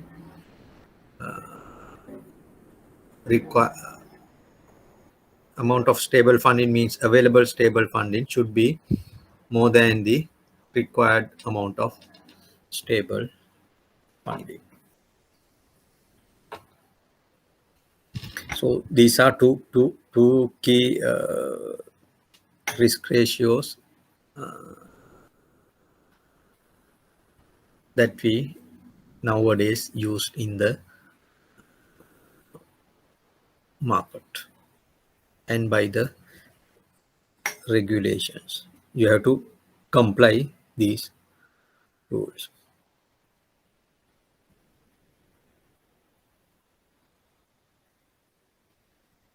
So when we move into the liquidity management, that means generate liquidity to meet your requirement, to meet your obligation whenever due. You can use 2 methods, or rather 3 methods: asset side, liability side, and a combination, hybrid one. So that means combination of both assets and liability. So we will discuss how do we manage from asset side and how do we manage from liability side. Then you can think about a hybrid method. So basically, when you manage liquidity from asset side, that means you maintain liquid assets which can be easily converted to cash. Whenever you have a liquidity requirement, what you have to do, sell the asset and generate cash. So that is the simple explanation of managing liquidity from asset side. On the other hand, in the liability side, what do? You borrow. You generate liabilities. In the asset side, you liquidate assets, so your balance sheet will shrink. But in the liability side, you generate new liabilities, so your balance sheet will expand. So, but the first one depends on the market liquidity of your assets. The this trading liquidity matters. You should be able to sell your assets quickly and at the fair value in the market and generate cash. That depends on that market liquidity or the trading liquidity of the assets that you hold. But from the when you manage the liquidity from liability side, that depends on your ability to generate new funds, ability to generate new liabilities. So that depends on your credit worthiness, how strong you are, what is your willingness to pay these things like that, whether you have defaulted earlier or not, whether you have make the payments on time and exact amounts, how the participants in the market will evaluate you, whether they will think, okay, you have the capability to pay it back, things like that. So when you manage the assets from the liability side, it will be somewhat risky,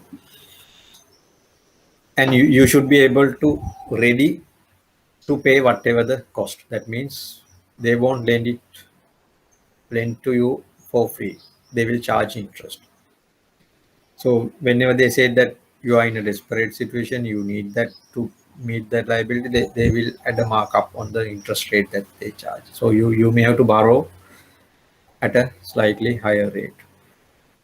But the worst case, you may not be able to borrow at any cost, because this depends on the market liquidity as well. If the market participants, all the banks are in a liquidity shortage position, then nobody is willing to lend you. They are also seeking for funds, liquidity. That risk is there. Only solution available, go to the central bank. So there will be a limitation that central bank can does it. If it is a tolerable amount, it's not a extreme event, then the central bank will provide liquidity through auctions or through the stand-in lending facility to the market participants. So then you can generate liquidity. But there can be extreme events. Even the central bank does not provide you liquidity, especially if you don't have the collaterals to be placed with the central bank. And when you say that you manage liquidity from liability side, it can be a borrowing without collateral or with collateral. Then whenever you try to borrow more, they may ask for a more haircut. So to borrow 1 billion, you may have to place securities worth of maybe 1.5 billion. To borrow 1 billion, you have to provide the assets worth of 1.5 billion. So if the prices of assets going down, then you need more assets to place. So your borrowing ability will go down. So in that sense, managing from the liability side, it would be a bit risky and difficult, and there are costs. What is the cost of managing the liquidity with, from asset side? What are the costs?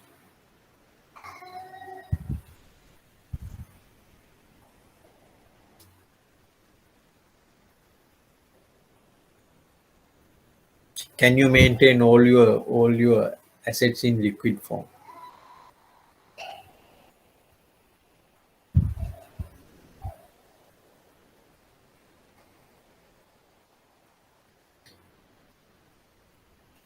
Will a bank maintain all its assets in very liquid form, only in government securities and in the cash form and SDF or a short-term deposits with lending to other banks or something like that?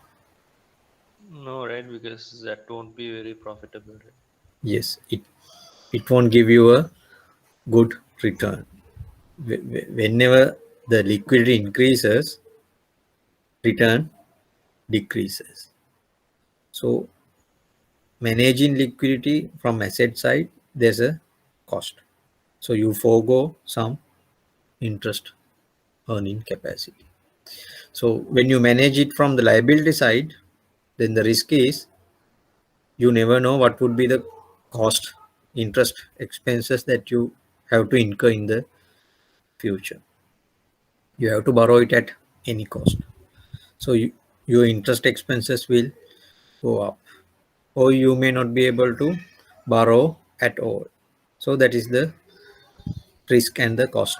So when you have this asset side liquidity management and liability side liquidity management, you should be able to explain how do you do that, what are the costs and what are the risks.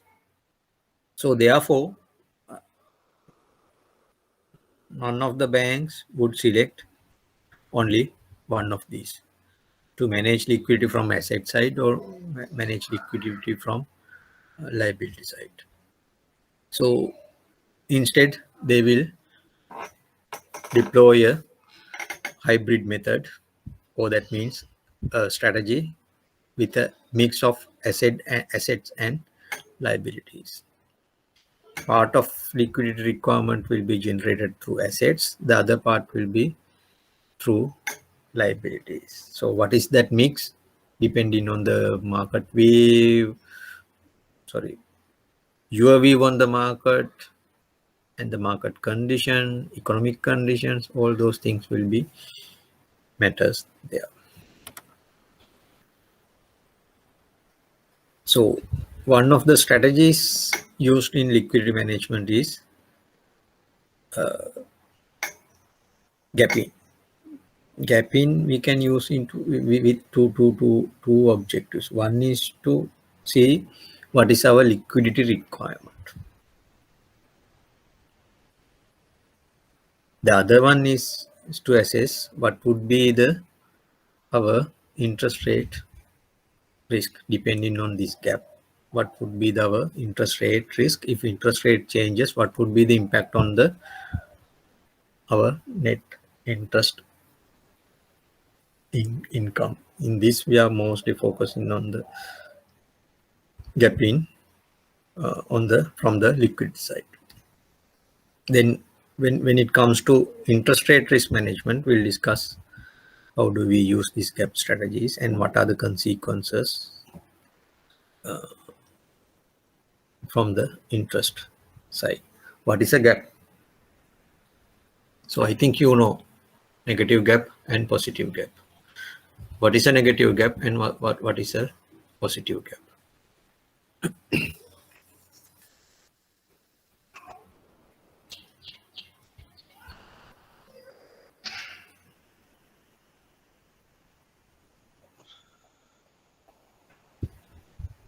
You discuss those.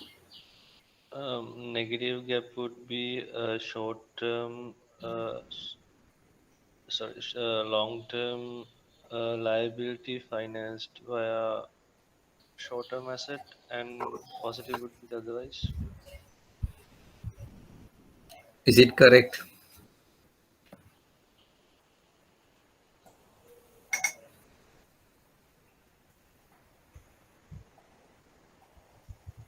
Others, do you have any comments? What is a negative gap and what is a positive gap?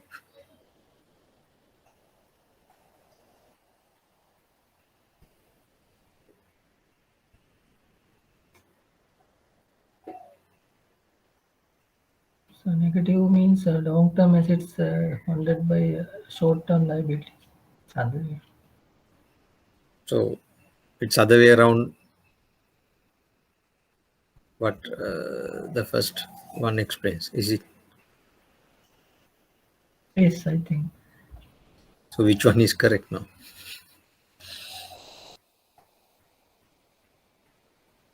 Others, what do you think? Which one is correct?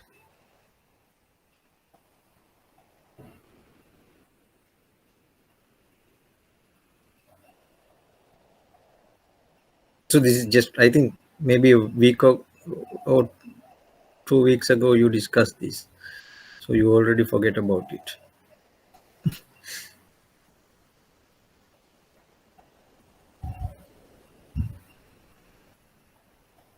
Derivative gap is funding the long-term assets with short-term liabilities.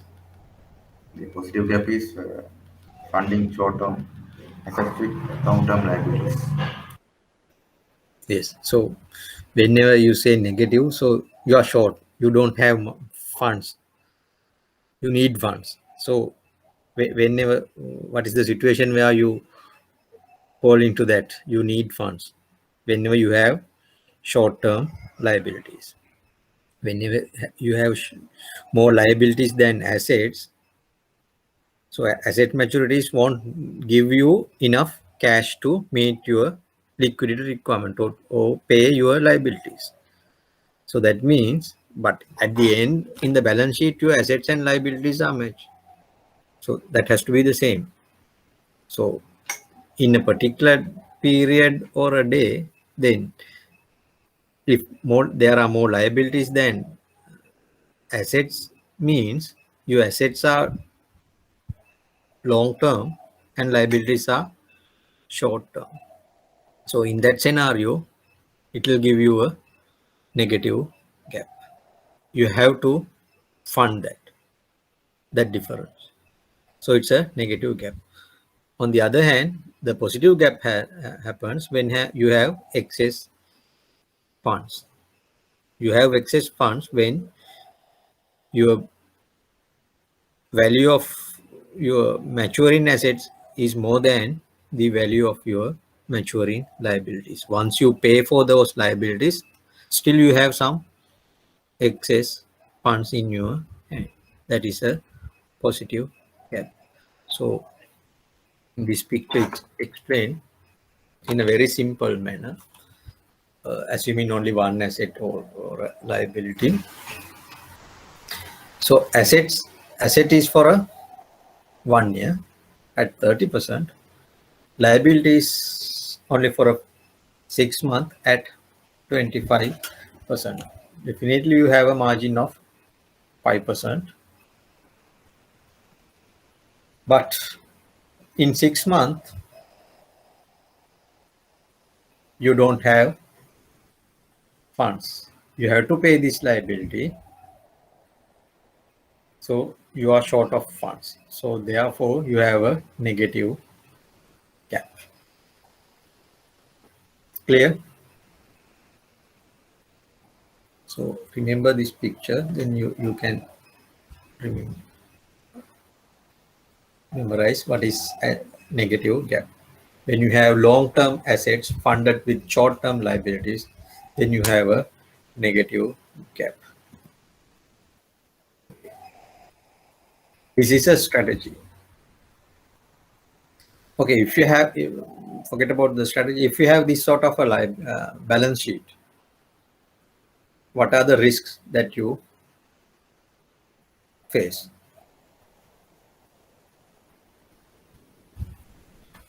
That's the risk identification process.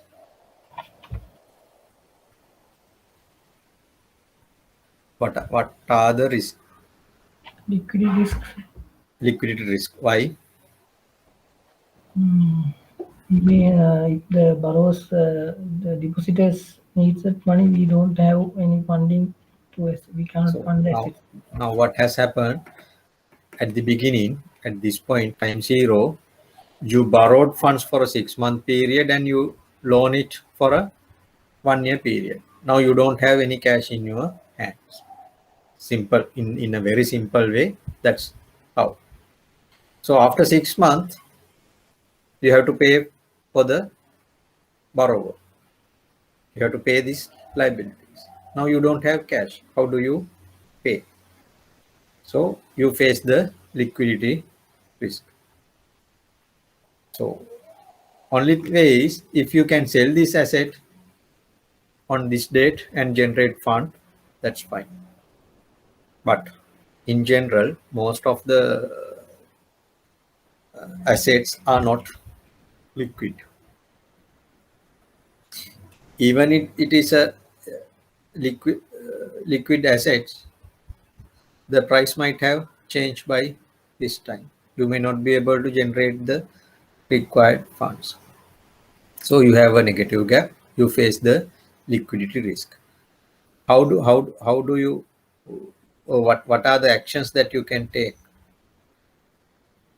on this date?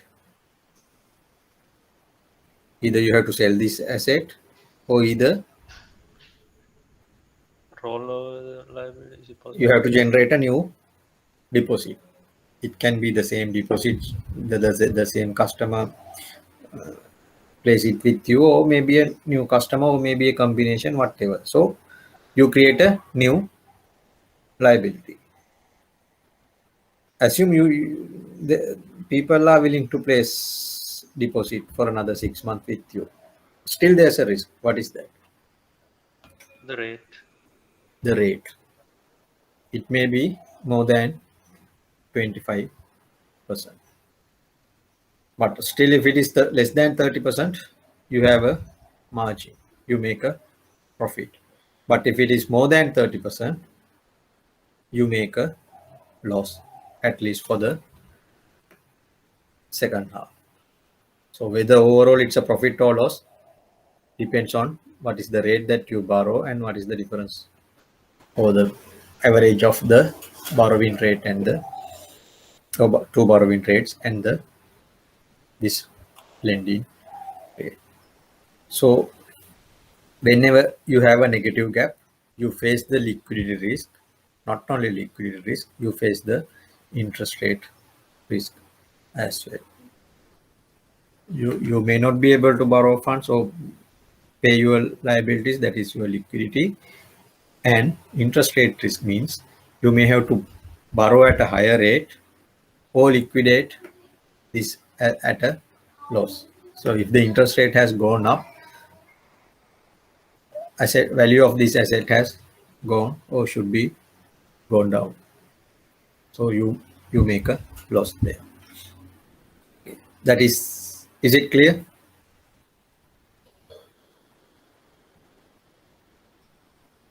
Any question?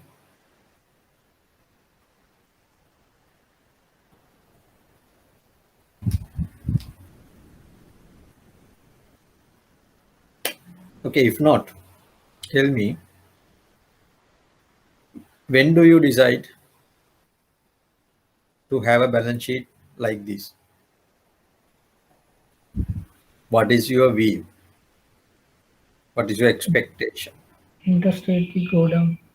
Interest rates to go down, because after 6 months, if interest rate has gone down, you can borrow at a lower rate, still having the asset at a higher rate, assuming this is at a fixed rate. But even if the asset is also at a floating rate or the variable rate, then it won't happen. At least your margin will be remain same.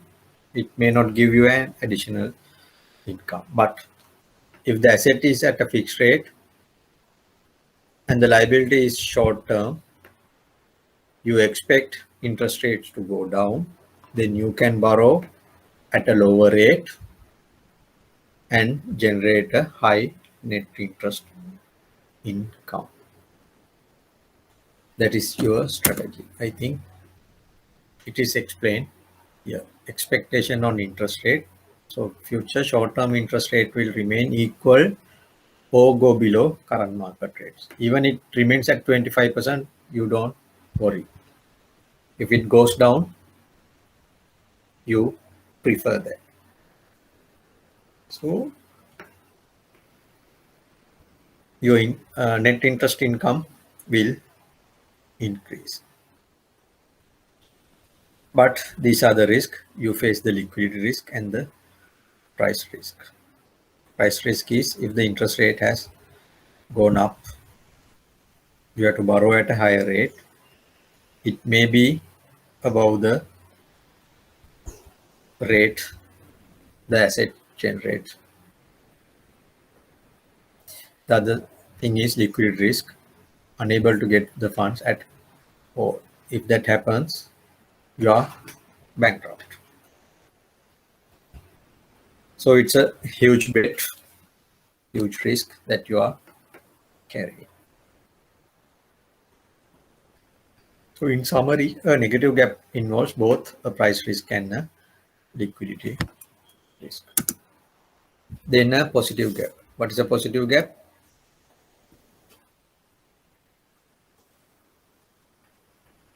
What is a positive gap? Short-term asset Whenever funded you with have short-term assets and long-term liabilities. You borrow for a longer period, but you lend it for a shorter period. What is the risk? Or is there any risk? Reinvestment risk. Reinvestment risk is there. What does it mean by the reinvestment risk? So once the asset matures, you won't be able to reinvest that cash with the same or higher rate. Yes.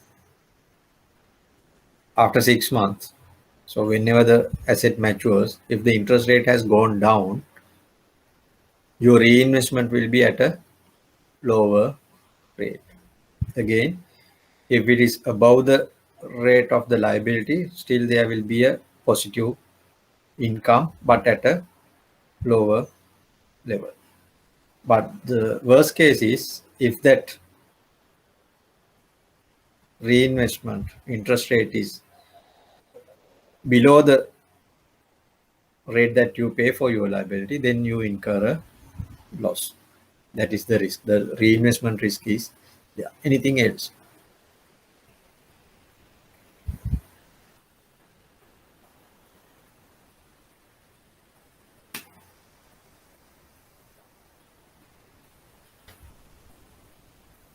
Is there any liquidity risk?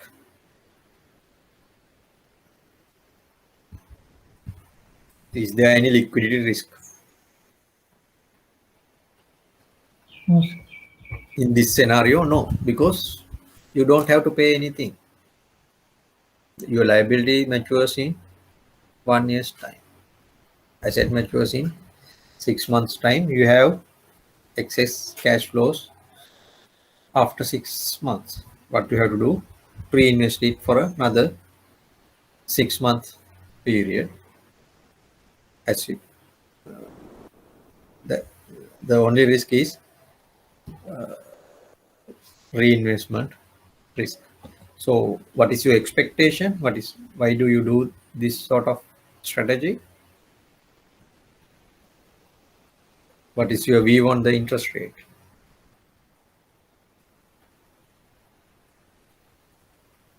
Go up. You expect short-term interest rates to go up. Then you can reinvest this maturity proceeds at a higher rate, increase in your net interest income.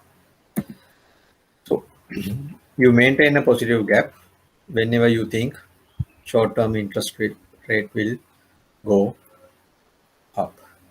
But the risk is it can go down. You have only the price risk in this scenario, no liquidity risk in this whenever you maintain positive gap. So this table summarize that gapping strategies, different names, what is the expectation, what are the risks. So your funding strategy is long-term assets funded with short-term liability, then you have a negative gap. So you expect interest rates to go down or remain same. The risk is price risk and liquidity risk. What does it mean by price risk? Whenever you try to borrow again, the interest might have gone up. What is liquidity risk is you may not be able to borrow it at all and may not be able to meet your liquidity requirement. But in the second one, whenever you have a positive gap, what does it mean? You have short-term assets funded with long-term borrowings. Then your interest rate expectation is interest rate to go up in the future, short-term interest rates to go up in the future or at least remain the same. Then you have the same net interest income. But the risk is in the future, short-term interest rates can go down. Short-term interest rates can go down, either reducing your net interest income or turn it into a loss if the interest rate goes down below the rate of your liabilities. So that's all about. I'm going to discuss about liquidity risk and how to manage that and how to measure it. Gap in, I don't want to discuss more because you discuss it, and different gap in constraints, those things you discuss in the ALM session. So any question before we move into market risk and move into interest rate risk?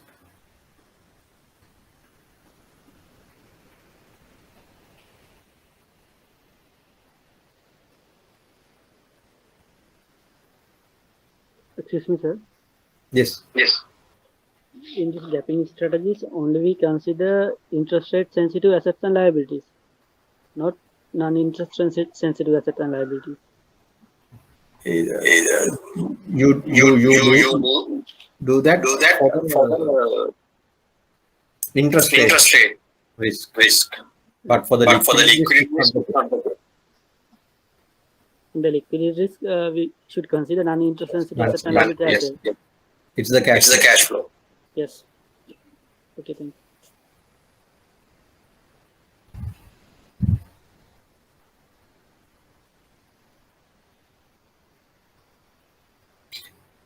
Anything else?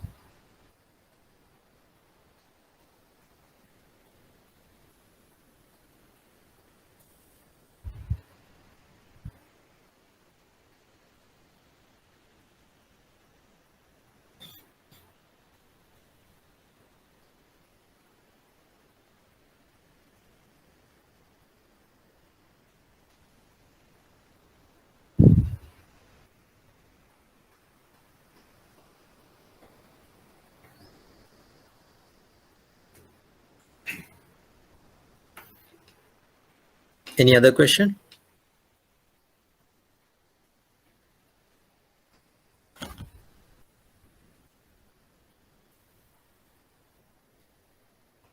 If not, shall I move into the market risk?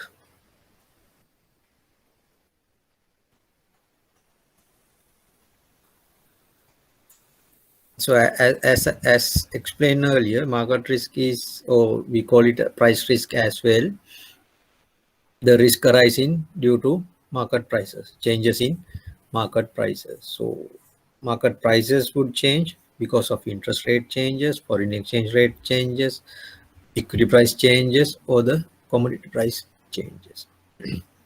Basically, these are the sources. So that's those are the sources of market risk. First, we'll take one by one, and indeed, I'm not going to discuss a lot on stock market and commodity prices because these are like one-to-one sensitivity. If stock price increase by 1 rupee, you gain 1 rupee. If it decrease by 1 rupee, it's decreased by 1 rupee. Your P&L is clear. Then how to mitigate? To impose some limits on different sectors, so exposure to the whole stock market or something like that. Commodity also the same. So we are not going to pay more attention on the stock prices or the commodity prices or the risk of stock or the equity risk and commodity price risk, but mostly focus on interest rate risk and the foreign exchange risk. And at the end, we'll focus how to measure or how to quantify the market risk in aggregate. What are the measures that we have to measure that market risk? So we'll begin with interest rate risk. I think you know about interest rate risk because we discuss fixed income securities and how the prices changes when the interest rate changes. That is applicable for most of the interest bearing assets or liabilities. If we think at least economic value. So therefore interest rate risk is very important. But as I mentioned here, banking book and trading book, we used to treat these two in different manner. In the banking book, we don't have any intention to liquidate these assets or trade these assets. So therefore, what is the current market price is not a major concern. At least that was the thinking before 2008 or 2009. Still that is there, but now things are changing, and try to pay attention on the market value of those assets as well, because you need these things to place as collaterals or sell it in a stress scenario to generate liquidity, things like that. Therefore, the market value of these assets also matters, so looked into. So in the banking book, the major risk we consider is refinancing risk and the reinvestment risk.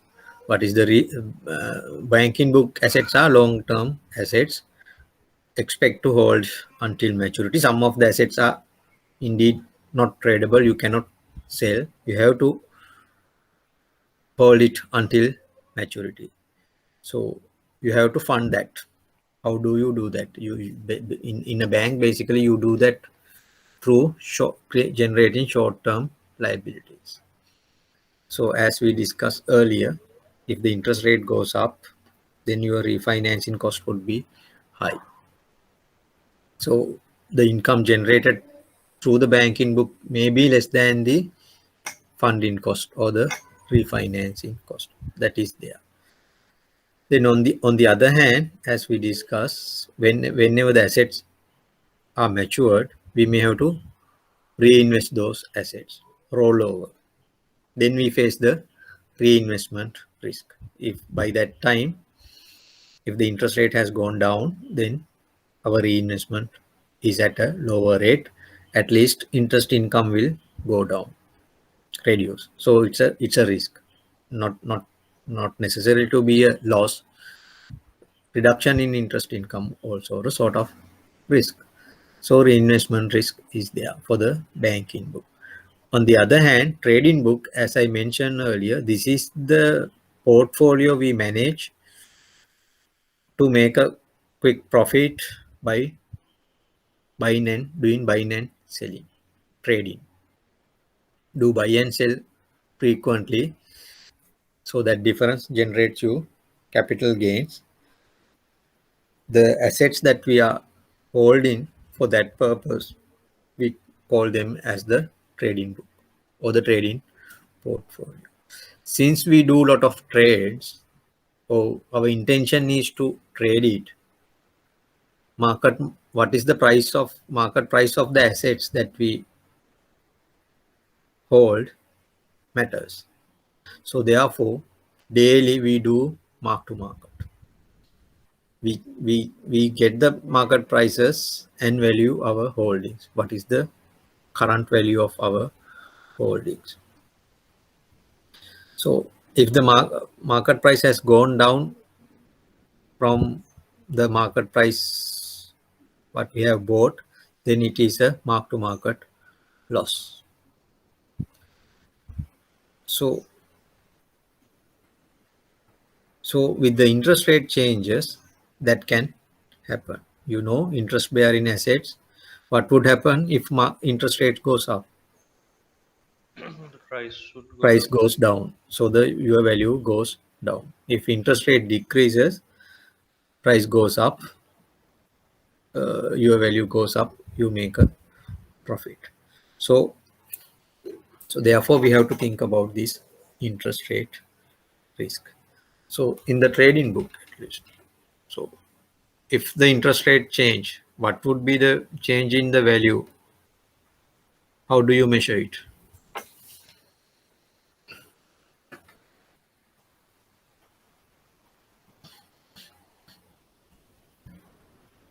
If interest rate increase, what would be the loss of your book, trading book? How do you measure it? What is the measure that you use?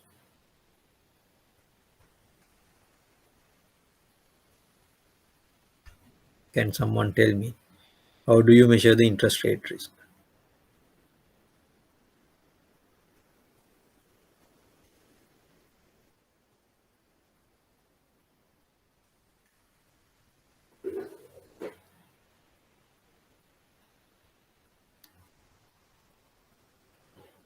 Anyone can remember any measure? Duration.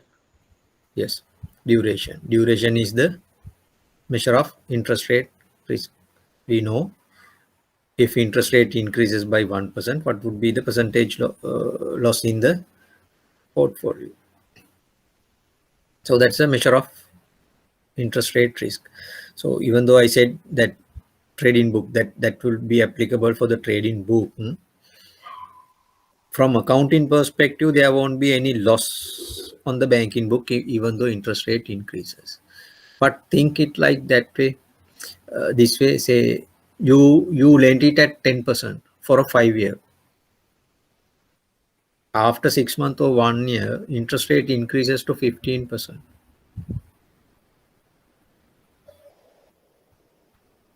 What would happen? Or what? How do you feel? What does it mean? So you lent it at 10%. Now the interest rate is 15%. You foregone 5% opportunity cost. In the banking book, based on the accounting treatment, because you do accounting based on the maybe amortization or hold to collect method.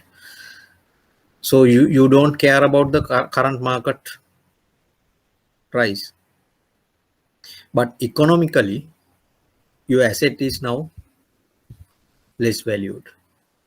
Even though your loan is 1 million, giving 10% interest every year, now economically the value is less than 1 million because you could have earned more than that. You can price assets in the banking book also based on the current interest rate scenario. If you calculate the present value of that loan, it will be less than 10 million. So whatever you think. So that is the difference between thinking from the accounting perspective and the economic value perspective. So therefore the duration concept still you can apply for the banking book as well, not only to the trading book. What is the economic value of your banking book? You can use the present value calculation and think what or calculate the economic value, loss on the economic value. Because say for whatever reason you are becoming illiquid or insolvent, you want to sell this business to someone else. There's another big bank who has the liquidity and who has the capacity to acquire you. Will that party pays you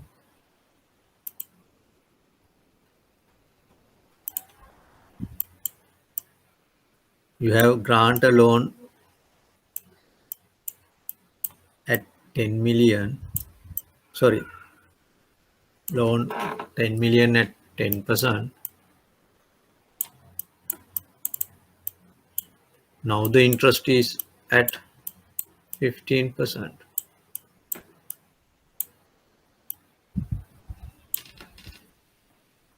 what would be the value the buyer would asset you this asset. He may not pay you at 10 million because his cost of funding is now 15%. He will definitely discount this at 15% and see what is the net worth. That indeed that's your net worth asset today.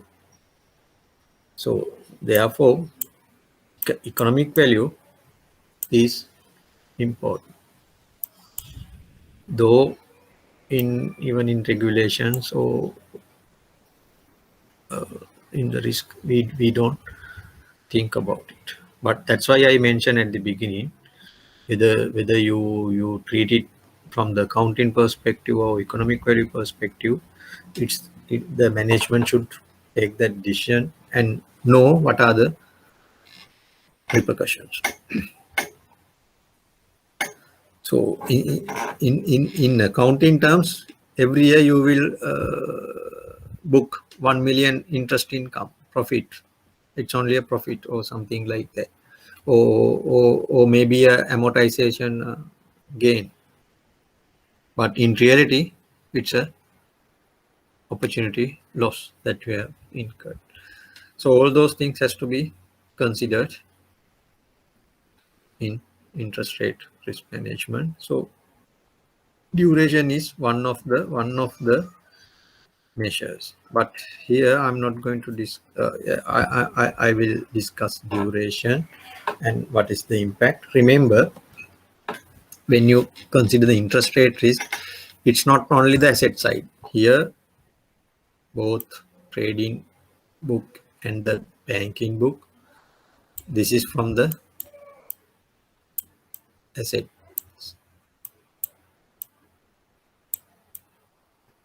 But in your balance sheet,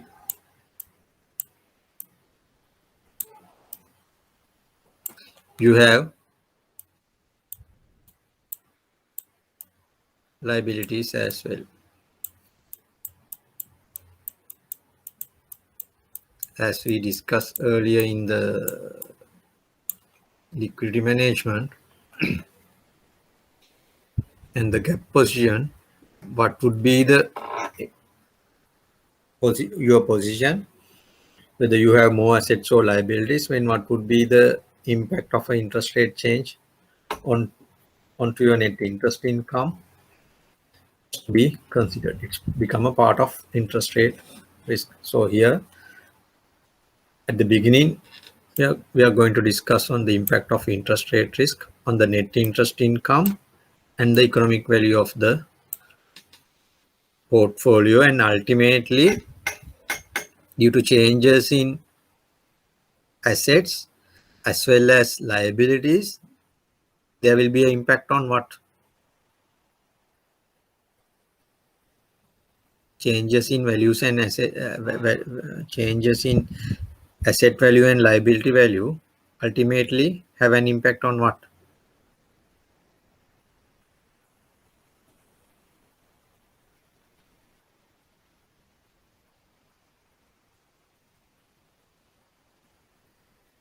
Where would it reflect the changes in assets and liabilities, or the net impact?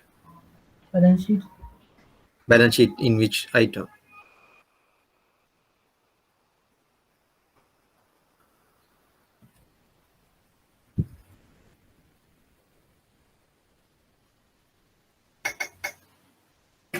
Assume you have a balance sheet size of 165 billion.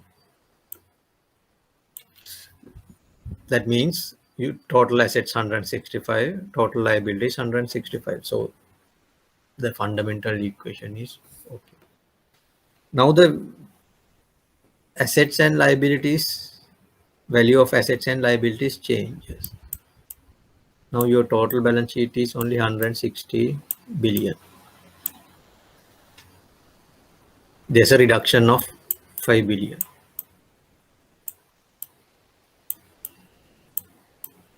Where you can see this, the net impact. Capital. Sorry? In your capital. In your capital or the equity. Otherwise, this cannot happen. This 5 billion loss,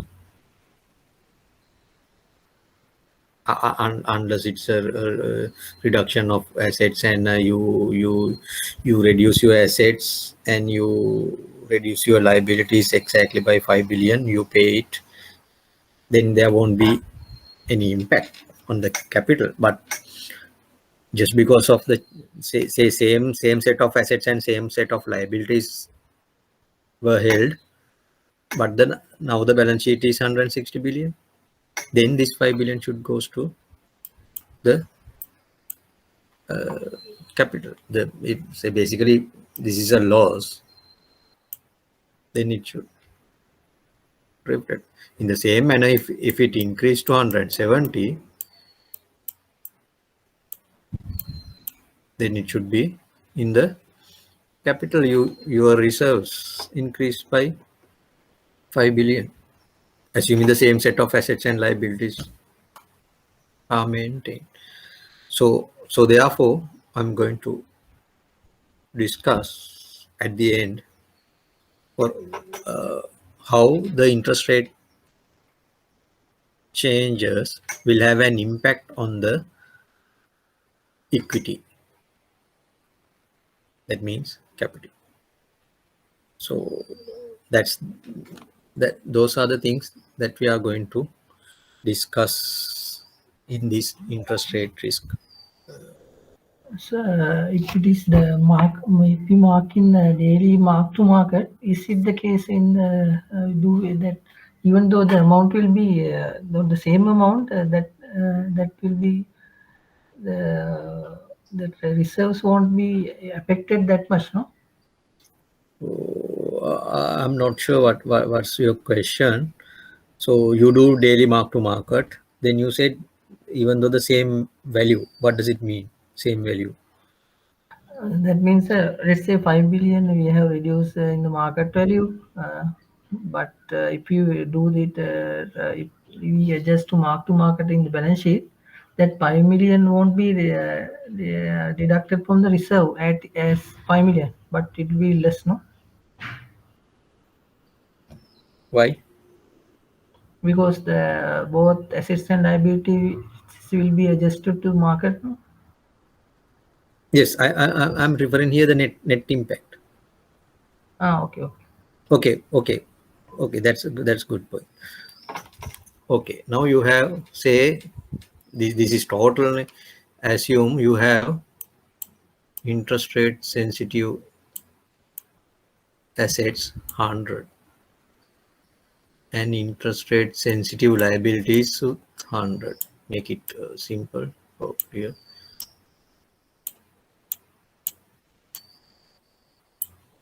Interest rate increases. What would happen to your assets? What would happen to your liabilities?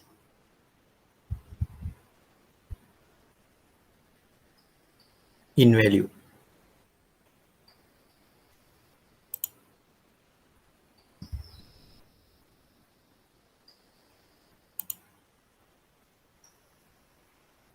What would happen to value of your assets if interest rate Will come down. Value will come down. goes down?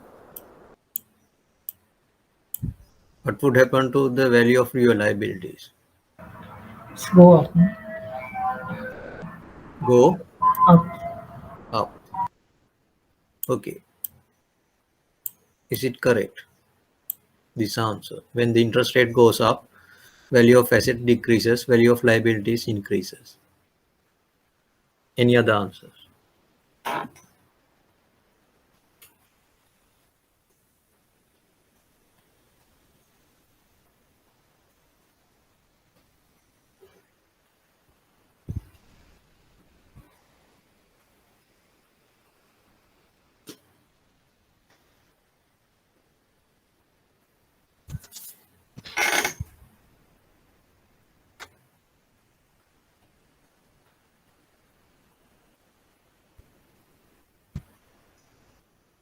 Any other answers? So that in asset side, that case I looked at it as treasury bills or something like that. Whatever. Say no. I'm referring to both assets and liabilities, interest rate sensitive assets and liabilities. So that means, say, assume you do mark to market or something like that. Both assets and liabilities. Interest rate increase. What would happen?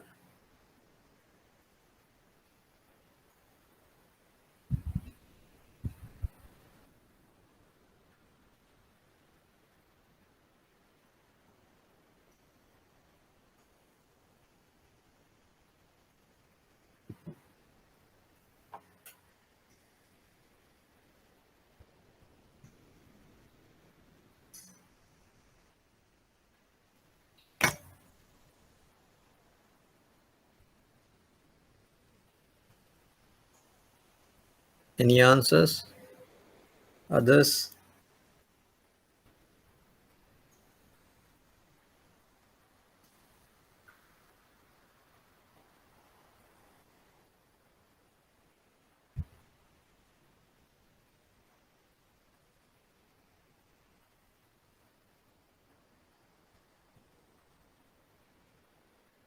So one says when interest rate increases, value of asset decreases, value of liabilities increases.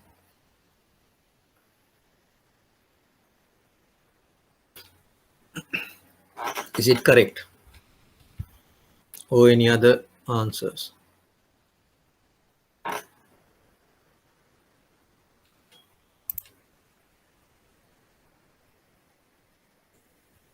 So, isn't it depend on the positive or negative gap your balance sheet is? No. It's not the gap. I'm referring to assets separately and liabilities separately. And now there's no gap. Okay. Asset amount equals to liabilities. I made your life easy. Don't think about the difference. Take individually. What would happen to the asset, value of assets? What would happen to the value of liabilities? Even the figures are different. It doesn't matter. I need the direction only.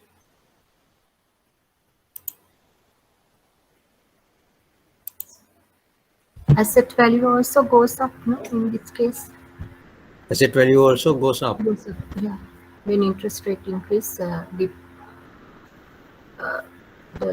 interest income we get from loans and advances portfolio increases.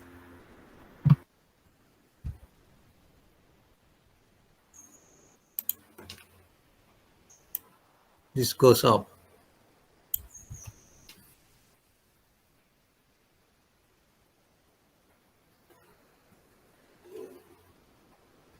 Is it correct?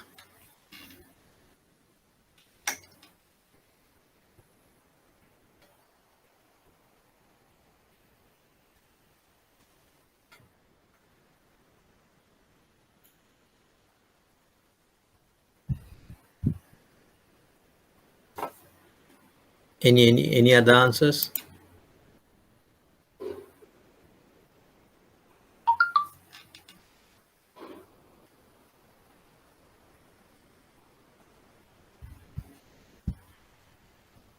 I'm referring to the value of the assets and value of liabilities, not the income.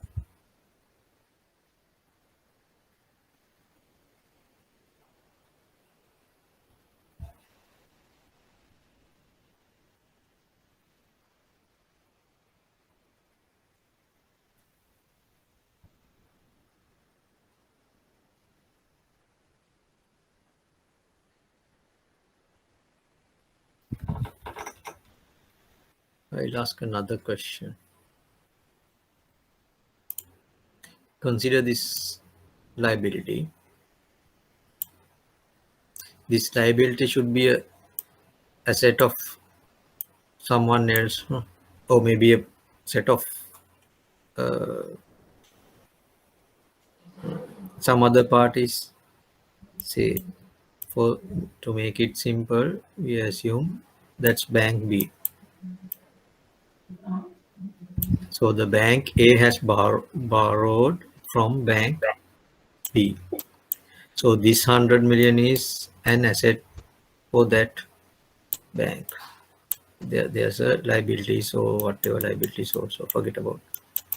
When interest rate increases, what would happen to these assets, value of these assets?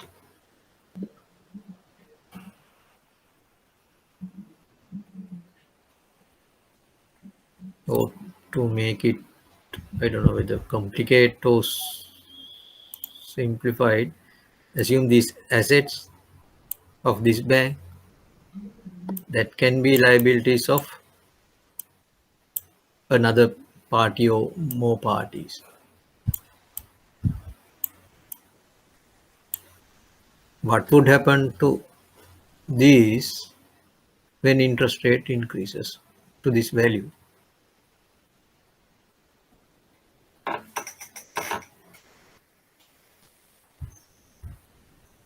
First thing, you should be able to identify what would happen for interest sensitive assets when interest rate increases.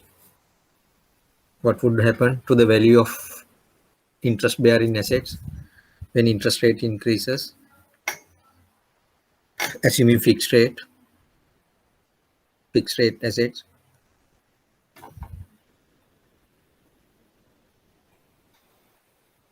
Even floating rate, immediately what would be the impact if interest rate increases? If interest rate increases, value of interest rate bearing assets, what would happen? Immediate impact.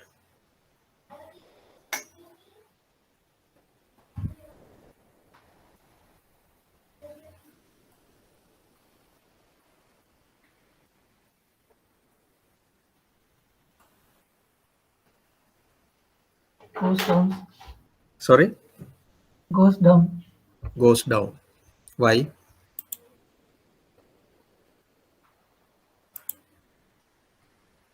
When you measure it to mark to market. Yes. Whenever. So it's the same principle what we learned in the fixed income securities. Price and the interest rate inverse. The relationship is inverse. When interest rate goes up, price goes down. That means value goes down. So all interest bearing assets are like those fixed income securities. So the value of the portfolio goes down depending on whether you have more frequently repriced assets or not. Your future income may go up or down, but the value of your assets goes down. Then the question is, what would happen to liabilities?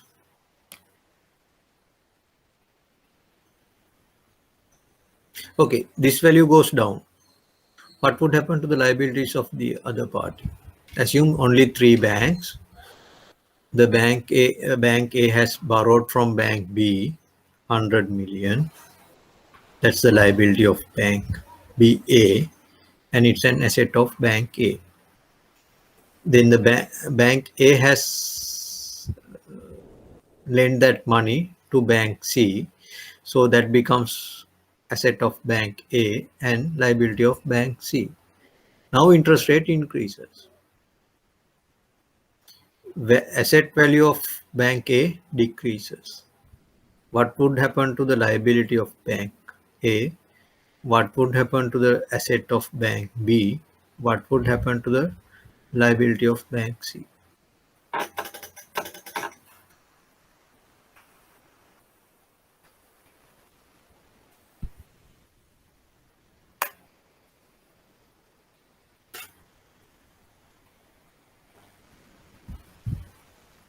What So would if happen it's to what would happen to this asset value?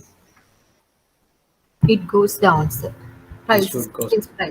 prices go down. Prices go down. Then what should happen to this?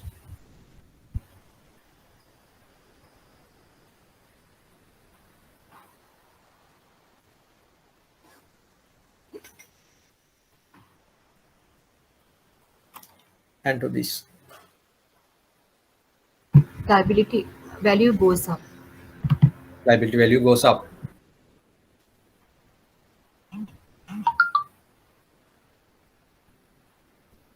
Okay. This goes to 97.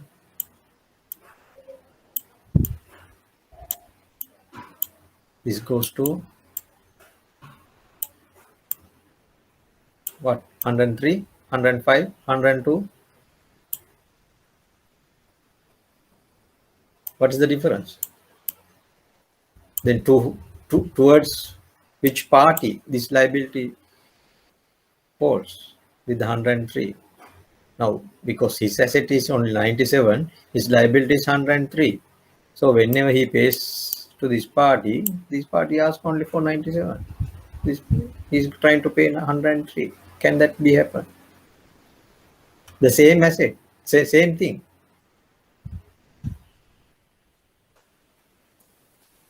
So liabilities also should go down.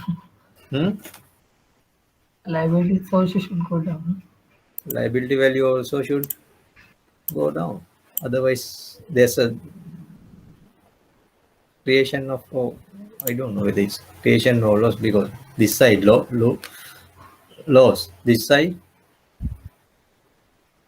it cannot happen. When this guy is making a loss, this guy should make a profit. Both cannot make loss. Clear? So this is also goes down.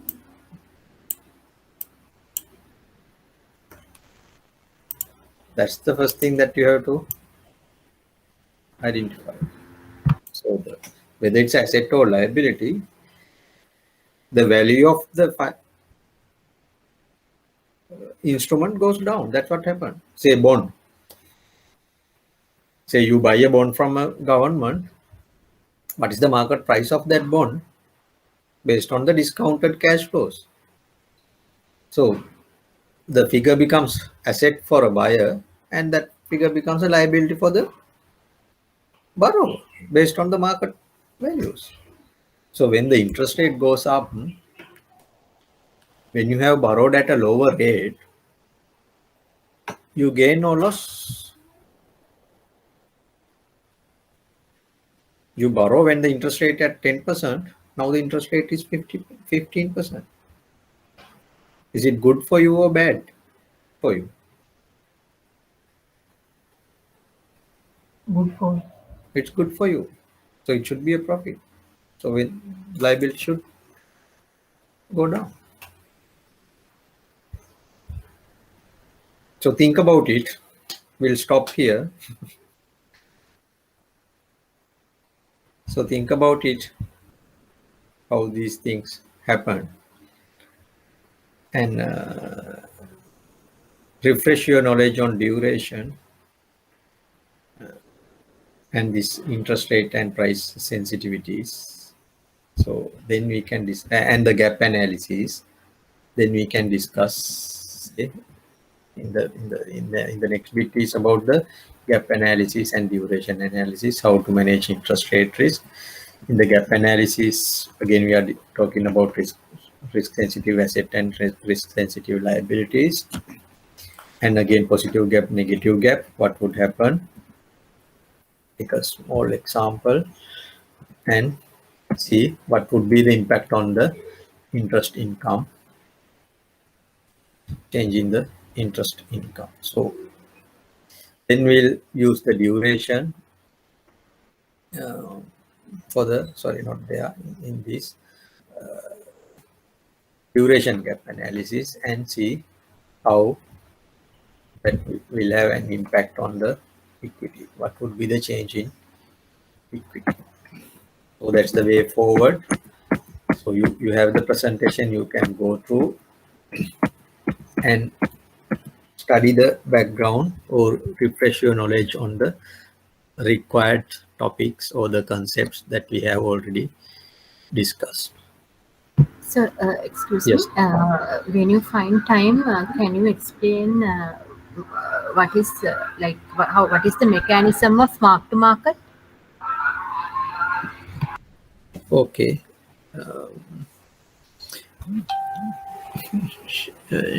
Can you ask this question at the beginning of next week? Next day. Okay, sir. Next day, I will. then I'll explain. Yes. Or, Sure. or if, even now I can do that. Is it okay? Okay, sir. It's not a big thing. Let me. It's easy. I'll explain. I'll take a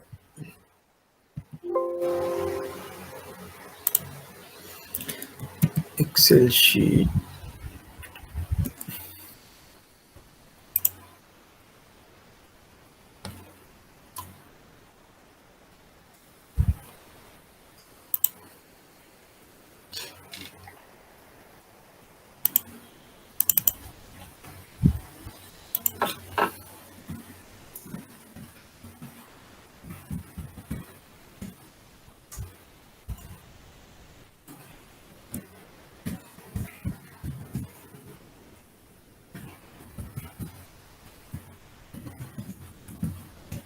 Say you day one, you buy something paying 95 rupees. The amount you bought it is 100 quantity. That means. So whatever the asset class, tell me. Then I'll explain on that. Which one you want? Bond, equity, or any other commodity, or Bonds. bond. If it is, then I'll change this to face value. Okay. If you buy a bond with a face value of say 1,000, price is 95. What's the market value?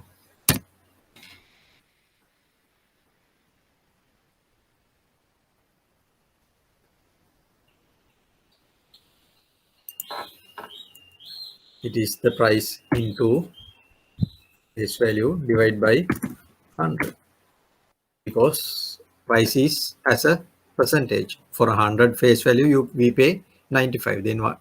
For 1,000 face value, what is the price? So this is the market value, or the face value won't change during the lifetime. So I'll fix it. So this is your cost.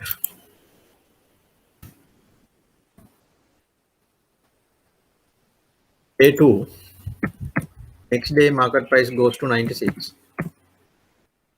Face value won't change. What is the market value of your portfolio now?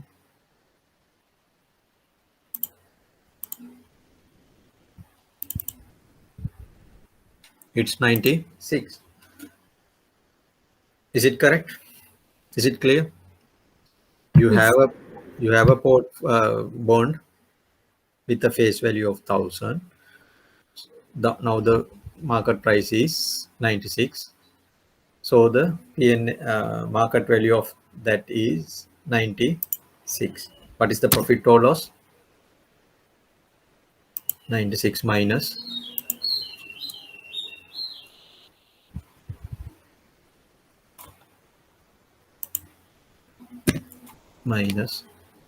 95. So 10 rupees profit.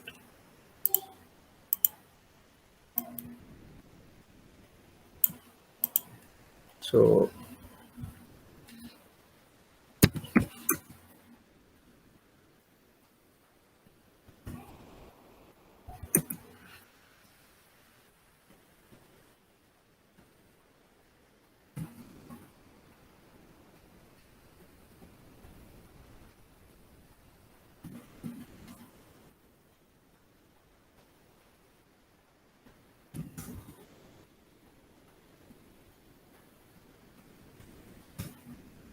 see, these are the prices. The market is volatile, prices changes.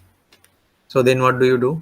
Every day, based on this price, based on this face value, you calculate the market value. So the next day value of your investment would be 970. Next day, it will go down to 965. Next day, it will go further down to 957.5. Day 6, price is 94, so 940. Again, go back to 960, 968, likewise. So the P&L, you can do two different ways. This way, the mark-to-market profit or loss of this day is just 10. Next day, it would be from 96 to 97. So again, 10 rupees. Likewise, you can calculate it is daily. So if you add them together,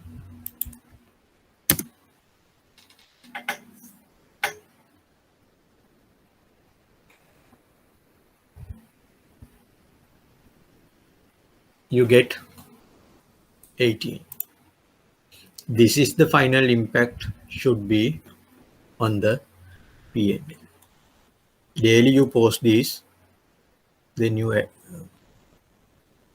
then this is the P&L. Or without doing that, you can calculate the P&L every day,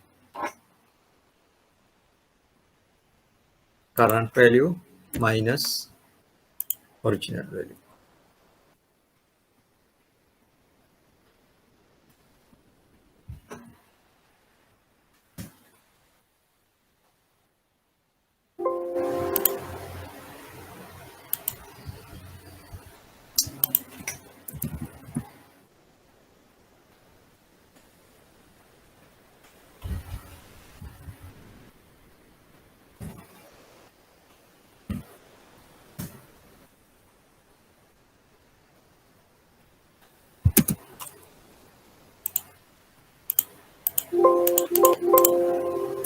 Table.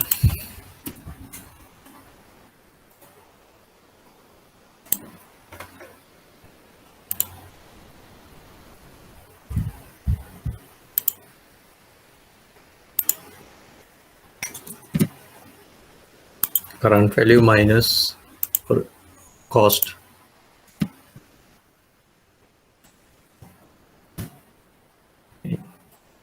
So say you can see first day 10 rupee gain, next day another 10 rupee gains. So there should be 20 rupee gains. So if you drag this, you can get the cumulative, you get 18 at the end. Either way, you can do this. That's the simple process of doing mark to market. Is it clear? Yeah, yes, sir. It's clear. It's same as this way. Can calculate for other portfolios as well. Any asset you can do this, yes. Okay. The only thing is how do you calculate the market value? Because here you have to take the face value divide into price divide by 100 because of this is a bond and the price is given in as a percentage of the face value. But if this is equity, this is the number of shares, 1000 shares, 96 per share. Then there won't be any thing like this.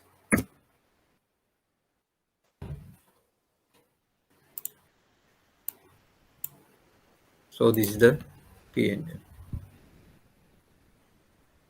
Is it clear?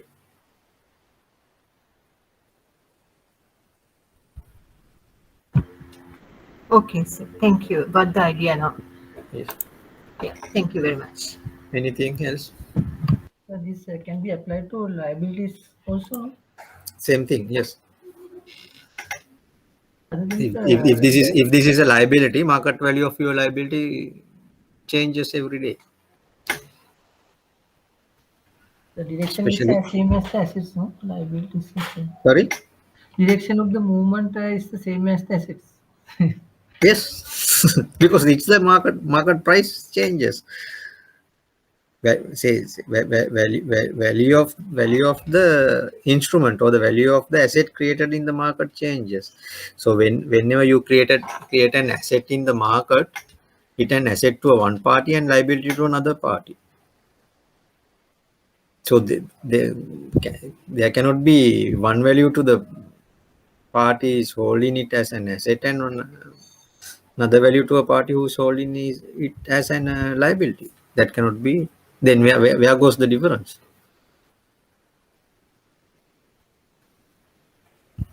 Is it clear?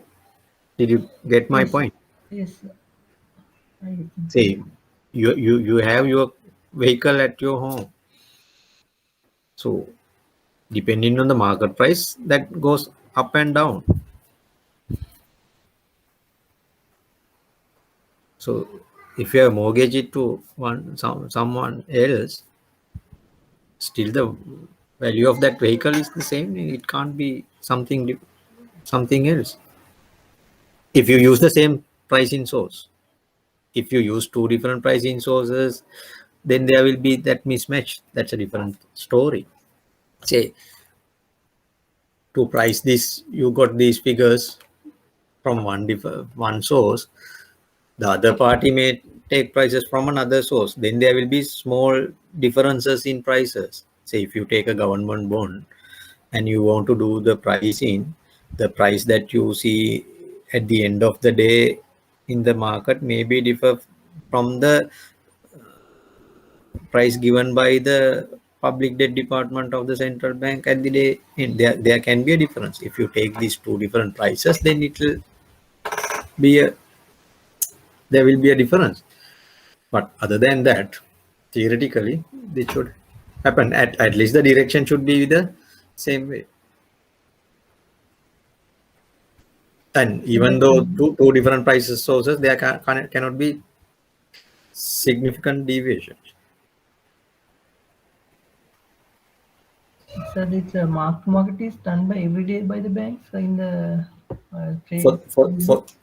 For the trading book, yes.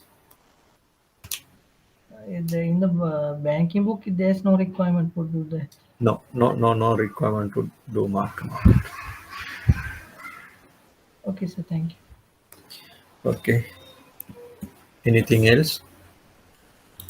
So is there anything, any update about the individual assignments? Yes, maybe towards the end of this month, we will distribute the assignment. Exam also will be on like November month, no sir? That's something that we cannot tell. That depends on how the situation goes, whether they allow you to travel or not and come to one place. If it is not allowed, we cannot.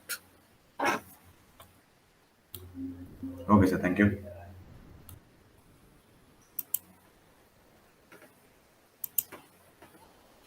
Anything else?